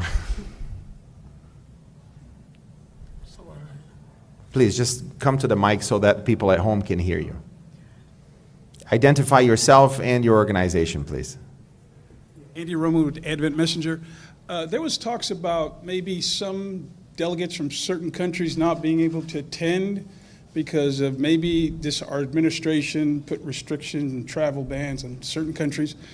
Did that affect anything in our session this year, or was that just a lot of noise in the news? And when you say administration, you mean the country administration? Our U.S. administration, yes. Yeah, United States administration. Anyone would like to take that? Yeah, there's no question about that, we have had a very rough year, especially where we have to get delegates from the continent of Africa and SUD, that's Asia. It has been very, very rough. I think the last count we had was little about 2,400 out of about 2,800 delegates. Although some may come, but it's very unusual. That there's no question that the influence of the pronouncement that comes from the state government has caused some uneasiness on the part of certain parts of the continent of Africa and Asia. Yes, it does. Anyone else? Look at that, they're all shy now. Not quite. Okay, so I'll take a couple more questions I will ask, or Heidi, go ahead, you're first. Hi, I'm Heidi Baumgartner from the Northwest Gleaner magazine. And I believe I heard today that when they were seating the delegates, there was 1/3 of the delegate number that was seated. Are more delegates expected? Is this all that we're expecting to come here? 1/3 of the delegates is kind of a small number in my mind, but maybe I misunderstood. No, the quorum is 1/3 of the delegates. A quorum is a third. Yes, Okay, good to know. we are well above the quorum. Very good, thank you. Yeah. We've had, I think in the top count, we've had just over 2,000 voting this afternoon, which is fairly typical.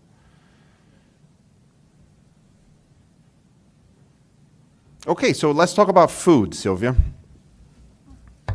There's lots of people eating here. How do you go about contracting a company that will feed this number of people with delicious vegetarian food? Well, I think most convention centers, they have an exclusive caterer. And so we work with this caterer to, first of all, to educate them a little bit the way we eat. It is a little bit different than any other event that probably happens here in St. Louis. So we go through a menu, and this is a menu that was created after 2010, if I remember correctly, George. It was a survey that was sent to delegates that attended that GC session, and based on that survey, the menus were created. And of course, we tweak it here and there. And then we do tastings. Every time we come to a site visit, we taste one of the menus. And yes, some may say, well, it's too salty or it doesn't have any salt, but it's not the same to cook for 25 people that you invite sometimes for lunch at your house than cooking for over 5,000. Yeah. George, let's talk about the exhibit hall. A great point of people wanting to come and meet different ministries from around the world. They come to the exhibit hall. In the last session, we did not have an exhibit hall, and people cried out for it in this session. Tell us about that journey of bringing it back in full swing and people's need for it as you perceived it. Okay. You remember we have COVID-19. Because of that, there was social distancing. Under that umbrella, those who did like exhibition decided that no, it's not necessary. Some laymen and some individuals kicked against it. Mm-hmm. So if we took an action in the executive committee that there be no more exhibitions during the GC session. Because of the push by some laymen, they were able to bring the item back on the agenda, and it was then approved. You see, the exhibition is it's a point of meeting of people from different racial background, of missionaries, those who were out there serving the world church in foreign countries, seeing some of those students they have trained or worked with, seeing them face to face and their family is something very unique. And it's a good feeling when you see some of the people you have trained coming out and taking responsible positions in the church. So I personally, after working on 4 sessions, that's about 20 years, that's an area I think should not be touched. It's something we should encourage. Very good. Yes. Thank you, George. Sabrina, this is a digital first session, and you had a lot to do with the application that we now have being used by everyone. I'll give you a compliment. My wife was playing around with it. She looked at me and said, "This is actually really good," which is a good thing, very good thing. So what was the process of navigating through the different needs so that people who were here could have access to the information as fast as possible in the easiest way possible? So, Sam, that's so nice of you to say. I also want to shout out right back to the communications team who was heavily involved in helping us develop the app. And we are so happy about it. It had wide input from across the General Conference. One of the things, I mean, we can talk about how we procured it and how that process worked, but one of the great things is we were able to release it about a month early and then receive feedback from almost everyone in the world had a comment from across multiple continents. But the great thing was it improved the app for us. So now we have everything on there. Of course, one of my favorite features is that we have the entire schedule on there, and you can pick your favorites, and it'll send you notifications about your favorites. And so you can set up your schedule for the whole session, and then you can have it send you notifications. Also, there's, always, we talked about food, so all of the menus are on there. And so Sylvia talks about food, but what's exciting about it is to see how the ticket sales went up very high. We were surprised. We had to order more meals once we had placed it on the app. The ticket sales almost went up about 5 times, so we were excited about that. But just seeing people utilizing the app, it's also a great place to get your daily bulletins from the Adventist Review or get your news articles from ANN. It's also the place where the election results will show up almost in real time, as quickly as you and your team can get them to us. And so we're really excited about what's happening in the app, but what's one of the greatest things about the app is we get to use it again. So it's our new Adventist Events app. It'll be used for multiple sessions, multiple events. Hopefully one day it's something we can even share with our divisions and unions, and we can begin to use it across the church and continue to develop it. So we're calling it like 1.3 now, but hopefully by next GC session we'll be at 5.0. Yeah, improving constantly. Yes. Well, not seeing any further questions for our GC session management, I would like to thank you so much for joining us. A round of applause to this great team, please. Thank you very much. Thank you. In the last moment, please, go ahead. So this morning when you did the orientation, you explained... Identify yourself and your organization, I'm Hayden please. Kobza with Spectrum Magazine. And this morning when you did the orientation, you explained some of the miscommunication and problems with security. I spoke with the officers who asked their supervisors that it was a GC session management decision about the doors being locked. And when we got into there at 1 p.m., several hours later, the CCTV and audio wasn't working. And during the election, there was problems with electronic voting, and it went to paper votes. So my question is, what are things that you guys can improve with all the management that's happening at the GC? I'll start with the last question that you asked. There was, as far as I could tell, no problem with the voting. The chairman just decided, as his prerogative, to move to a paper ballot to move things faster, or rather just a voting cards, not paper ballots, voting cards to move the process faster. There was no issue with it. The issue that was alluded to is that delegates needed to scan the QR code every time, and then they changed that so that you could just log in to the same screen. Now back to the previous questions on the security door that you asked. Would any of you like to comment on that? I think you're alluding to the external media door was closed this morning and was opened at 1 p.m. I will address the other issues about the sound at the top. I think it's been solved. If it not, it will be solved very soon. And the internet, was it the internet you mentioned? No, it was the audio and the CCTV that I mentioned. The audio and the footage from the floor being on the screens. Yes. Has it been resolved so far, do you know? Not that I have known. Okay, yet. If not, it will be resolved very soon. Would any of you like to comment on the doors in the morning? No? Okay, so. I think generally, when you start an event, the first day is very critical, because we don't know what works, what does not work. I must tell you, my team is really working very hard, I must tell you. From delegates missing their flight and their rooms not available, and we have to cut out some hotels and see they are occupied. So, for example, I've covered more than 21,000 steps today. 21,000 steps. Day before yesterday, it was about 19. Okay? So be patient with us. We may not all be perfect, but once we know the problem, we will do our best. This morning again, let me tell you, you see this security we have deployed, even myself, that I have these 2 cards, escort privileges, there are some areas they didn't allow me to go through. You get what I'm saying? Yeah. So they are ready. The first day is always rough.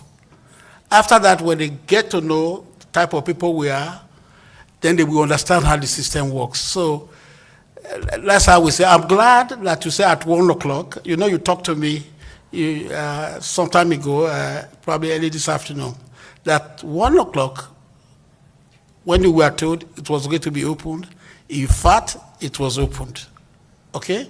So just trust us. We are doing our own best. But when we fall short, we are ready to apologize. And that's part of leadership. Thank you.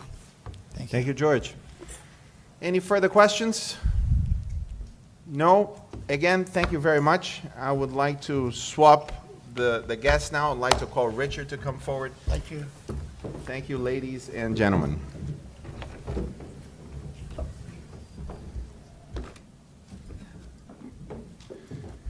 And now I'd like to introduce to you Pastor Richard Stevenson, who is the Chief Technology Officer for the General Conference and an Associate Treasurer. Richard, welcome to this first press conference. Thank you so much, Pastor Sam. Delighted to be here. Oh, and that's how you turn on the mic. And that's how it's done. Yeah, fantastic.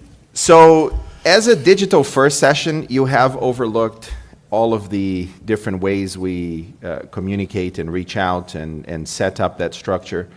Not so much on the AV side, they have a whole team doing that.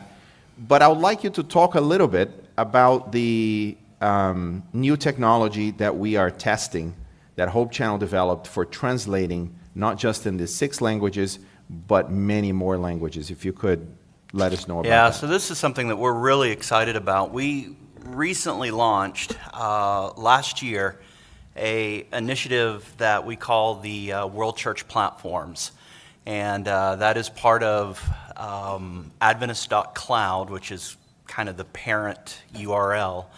And one of those platforms is Jetstream. We acquired the intellectual property of Jetstream from Hope Channel, and it's a partnership between the General Conference and Hope Channel to be able to make these resources available to the world field for use in local churches, in conferences, unions, etc. Any of our administrative offices, any of our church entities. So Jetstream is a media management portal, and one of the things that we're launching here at Session, and we're actually using it at Session, is the live translation into, I believe, 37 languages, and voice dubbing and transcription. So that's fairly cutting edge, and we're excited to be able to launch this at Session. And what we're most excited about is for our remote viewers to be able to engage with Session in a way that they've never done before, because they can now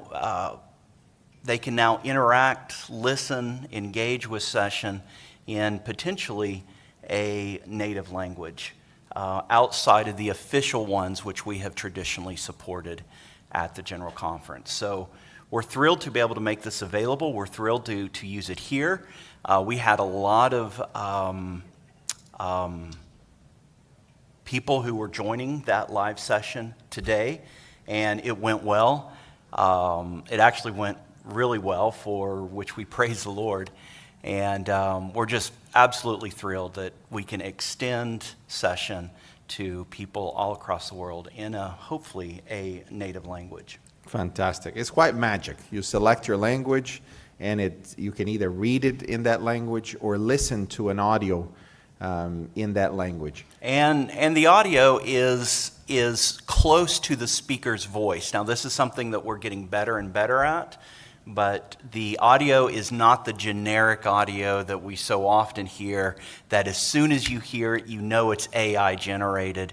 This is much more of a tonal voice that is approximating the speaker's voice. So if you haven't checked it out, we would love for you to do that. We would love to hear your feedback and your comments. And we're excited because we're making this tool available for all of our church entities. So when they have evangelistic series, when they have crusades, when they have business meetings, they can do the live translation right there on the spot to be able to better reach those that are tuning in. Excellent. Now let's transition to the application. Sabrina mentioned that this is not just a GC Session app, it's an events app that can be used for other events from different entities around the world. They need an event app, they can use the same one we're using at GC Session for themselves. What's the structure there, what's the architecture and the idea there, please, Richard? Yeah, so we are using a industry standard language called Flutter. You're probably familiar with it if you're in that space.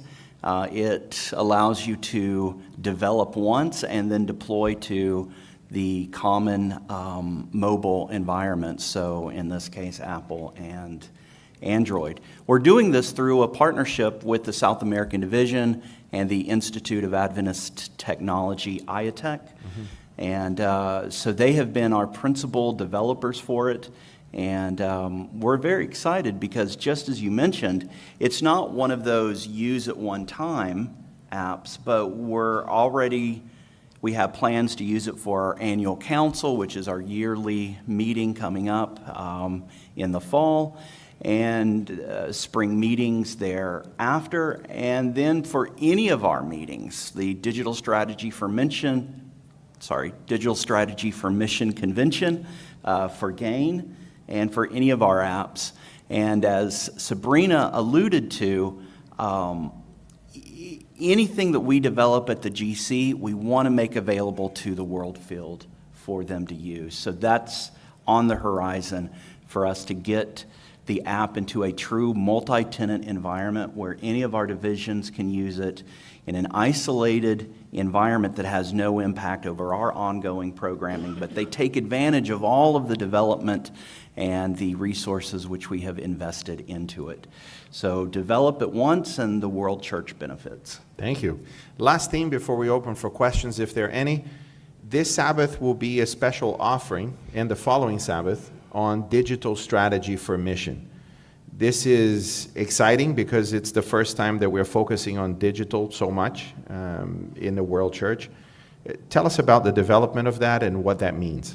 So, digital strategy for mission is the continuation of the digital evangelism efforts that have been ongoing at the General Conference. And so we're very excited to be able to have this highlighted to the world church, and not just a shot in the pan, a one-time deal, but this is maybe some insider baseball, but the offerings, 100% of the offering is being returned to the division, so that's an important point. But that offering is contingent on them creating plans that are sustainable into the future. So we're not looking for a one-time digital evangelism event, online outreach event. We're not looking for a box to check. We're looking for a continuation of online outreach, engaging in digital evangelism to reach people where they're at. And we understand today people are increasingly on these devices. I think I saw a number recently, 5 billion active mobile devices in the world.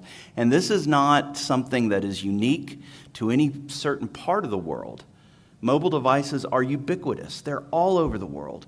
And we need to reach people through the avenues where they're already engaging. And if we put content on these devices, we believe this is a way that we can introduce them to Jesus, engage with them, connect them to a local church family, and then see that relationship grow.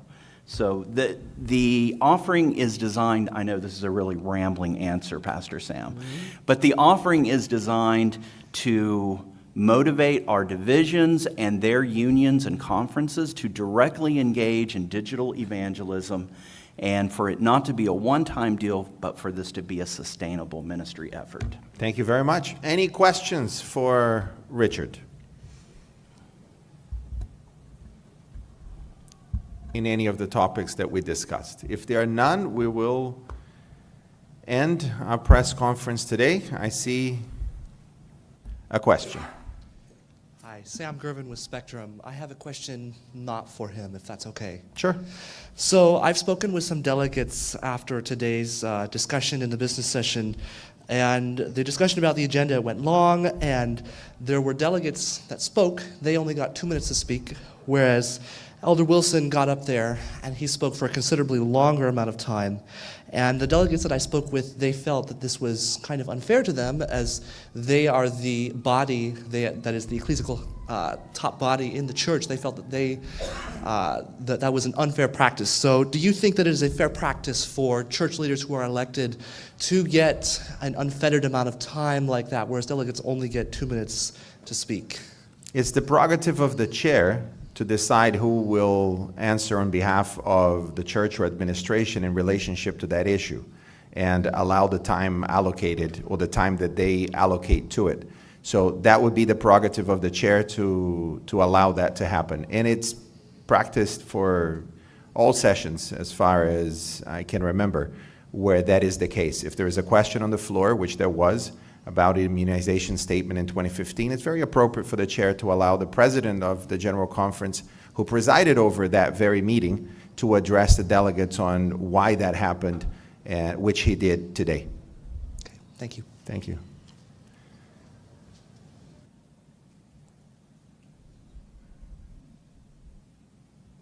I want to follow up, Andy Roman, Advent Messenger. I want to follow up on the point that he made.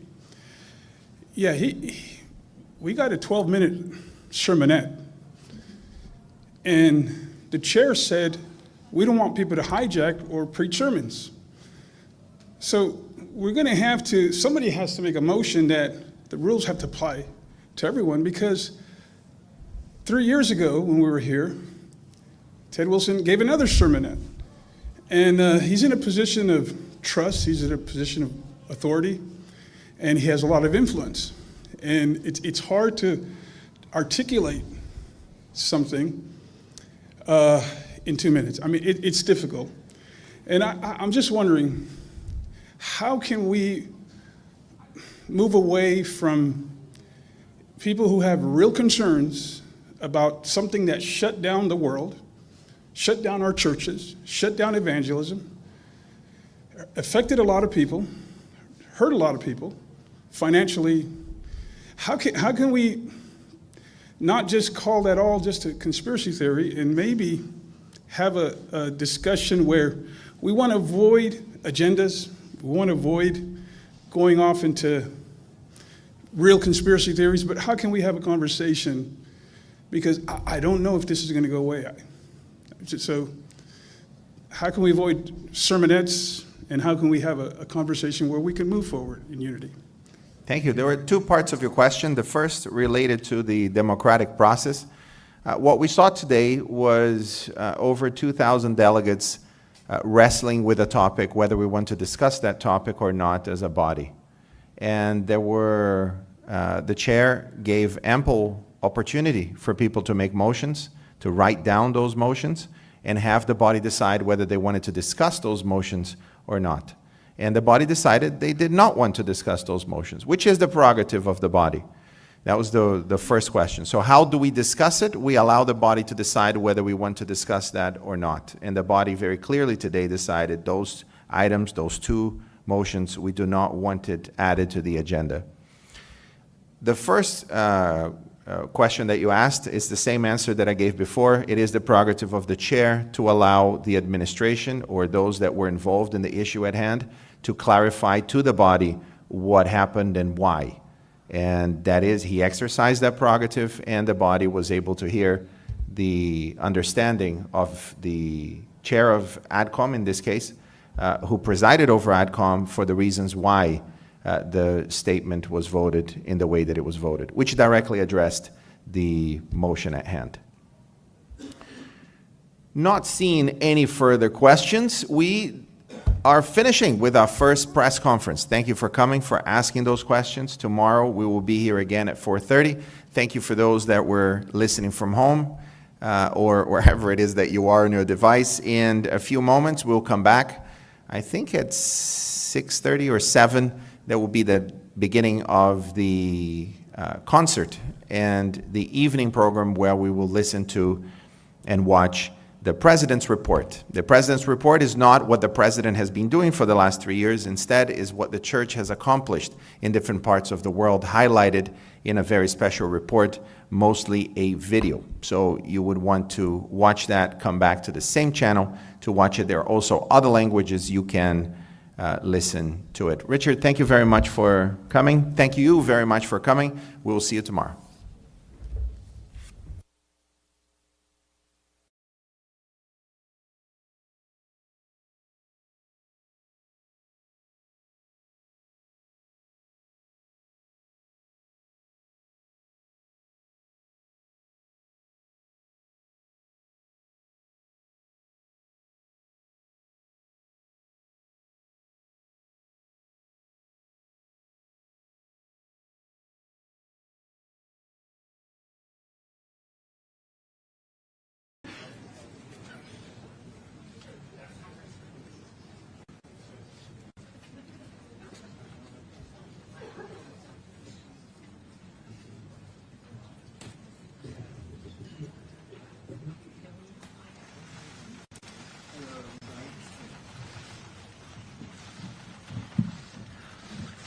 Well, thank you very much. This has been an honor.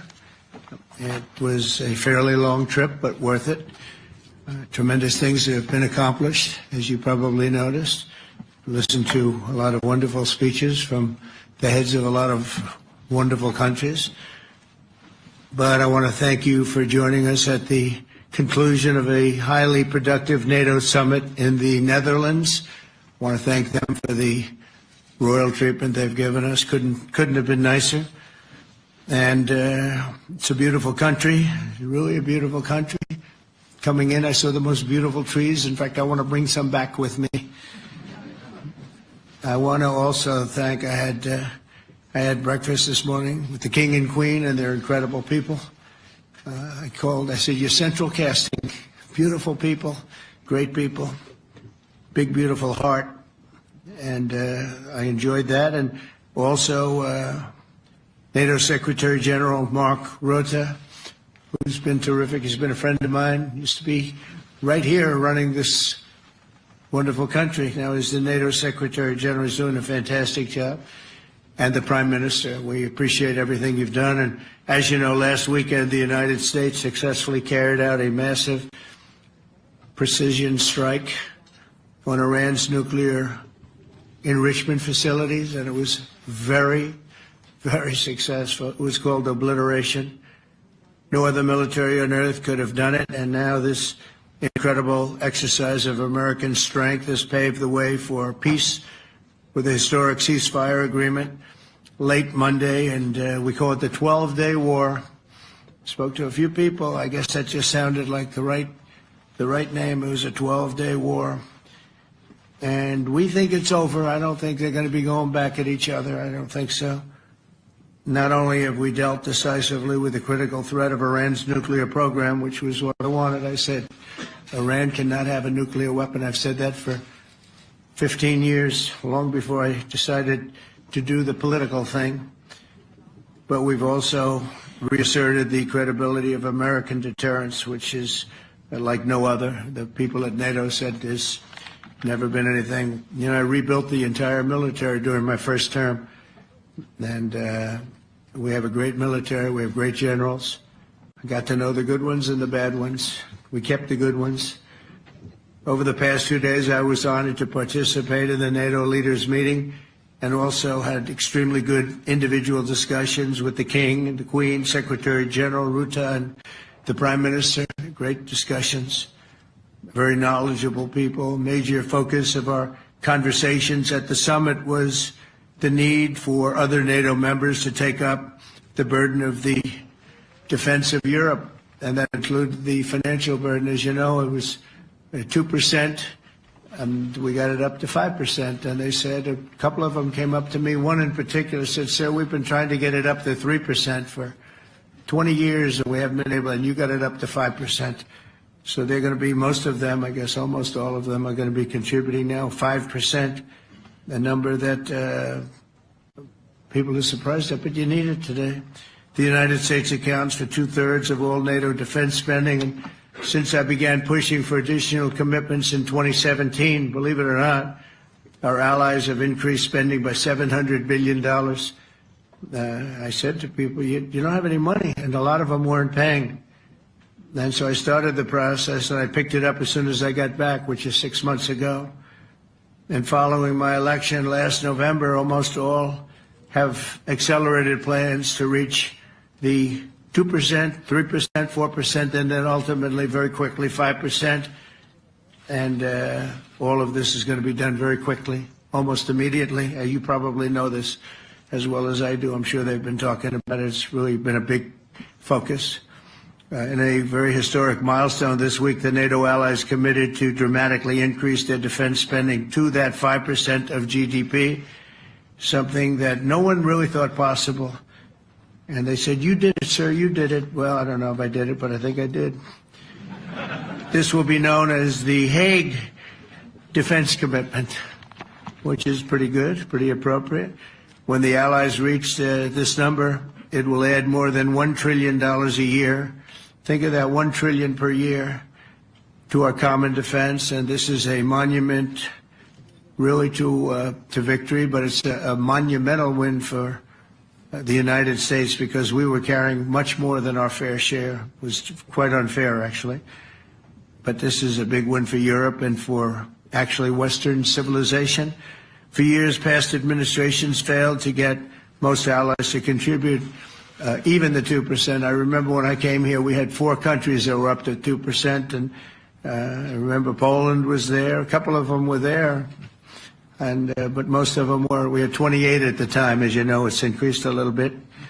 And they've agreed now to more than double their budgets in all cases. And Europe stepping up to take more responsibility for its security will help prevent future disasters like the horrible situation with Russia and Ukraine. And hopefully we're going to get that solved. Last week they lost 7,000 soldiers, mostly soldiers. But they're also getting hit in Kiev. They're getting hit in some of the towns also. And that means life. Life is disappearing also in the cities and towns. Should have never happened, would have never happened if I was president. I said it 1,000 times. And it never did happen. It's never even thought about. But it's vital that this additional money be spent on very serious military hardware, not bureaucracy, and hopefully that hardware is going to be made in America, because we have the best hardware in the world. You saw that, where 14 missiles were shot at us the other day.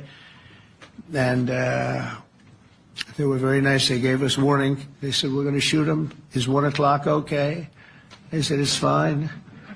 And everybody was emptied off the base, so they couldn't get hurt except for the gunners. They call them the gunners. And out of 14 high-end missiles that were shot at the base in Qatar, all 14, as you know, were shot down by our equipment. Amazing stuff. Amazing that they can do. It's like shooting a bullet with a bullet. It's the same thing if you think about it. 14 out of 14, and they weren't even that surprised. I said, do you do that well often? They say, we pretty much do, sir. The Ukraine crisis has also highlighted the urgency of rebuilding our defense industrial base, both in the United States and among the allied nations. We cannot afford to be dependent on foreign adversaries for critical minerals. And as you know, we made a deal with Ukraine to take a vast amount of the land they have for minerals. We need it. And once again, I want to thank all of the people in the Netherlands, incredible people. It's a great place. And all of the NATO allies for the tremendous summit that we just had. A letter just came in, and a statement came in from the Atomic Energy Commission of Israel. And I just wanted, this is an official letter, and they're very serious people, as you know. The devastating U.S. strike on Fordo destroyed the site's critical infrastructure and rendered the enrichment facility totally inoperable. It was devastated. We assess that the American strikes on Iran's nuclear facilities has set back Iran's ability to develop nuclear weapons for many years to come. This achievement can continue indefinitely if Iran does not get access to nuclear material, which it won't. It's so sad that that whole thing had to go. But I just want to thank our pilots. You know, they were maligned and treated very bad, demeaned by fake news CNN, which is back there, believe it or not, wasting time, nobody's watching them, so they're just wasting a lot of time, wasting my time. And the New York Times, they put out a story that, well, maybe they were hit, but it wasn't bad. Well, it was so bad that they ended the war. It ended the war. Somebody said in a certain way, you know, that it was so devastating, actually. If you look at Hiroshima, if you look at Nagasaki, you know, that ended a war too. This ended a war in a different way, but it was so devastating. Also, they have, out of Dubai, just came that Iran's foreign ministry spokesman, this is Iran's foreign ministry, says its nuclear installations were very badly damaged by the American strike. So what bothered me about these reports were fake reports put out by the New York Times, I call it the failing New York Times because it's doing terribly. Without me, it would be doing no business at all. But, and by fake news, CNN and MSDNC, all of these terrible people, you know, they have no credibility. You know, when I started, they were at 94% credibility, the media. Now it's at 16%. And I'm very proud of it because I've exposed it for what it is. But when I saw them starting to question the caliber of the attack, was it bad? Well, it was really bad. It was devastating. They were obliterated. In fact, you can't get into the tunnels. They just put that over. That just came out. They can't. There's nothing. There's no way you can even get down. The whole thing is collapsed in a disaster. And I think all of the nuclear stuff is down there because it's very hard to remove. And we did it very quickly. When they heard we were coming, it was, you know, you can't move it. Very hard, very dangerous, actually, to move to. And they also knew we were coming, so I don't think too many people want to be down there knowing we're coming. With the bunker busters, as we call them, we're the only ones that have them. We have the best equipment, best nuclear equipment, and we have the best equipment in the world. And by the way, we can't forget our submarine, which was out there, submarines actually, but submarine was out there. We shot 30 rockets into an area, every single one of them. I think it was almost 400 miles away, I think, Pete, right? 400? And long. It was in the ocean, long ways away. And we shot a total of 30. Every single one of them hit within 9 inches from where it was supposed to be. It took out a lot. Because we didn't do just Fordo, we did 2 others in addition, which hadn't been completely destroyed. So we hit them with a submarine from hundreds of miles away. Amazing, just amazing equipment. Greatest submarines in the world. Nobody's even close. They're 20 years behind us when it comes to submarine technology. So that's one, and the other was from the Atomic Energy Commission. And they have about 3 or 4 of them now coming in from atomic energy commissions from various places. But the one that we have that just came out, we released it a little while ago, was from the Israeli Atomic Energy Commission. But numerous of them are getting to see the site, and the site has been demolished. And again, we had these brave patriots, these incredible flyers, these people that can fly a plane better than anybody can fly a plane, going into very hostile territory, flying into the territory that has got more missiles and things pointed at it, but it was very stealth. They didn't get to see it. It was dark.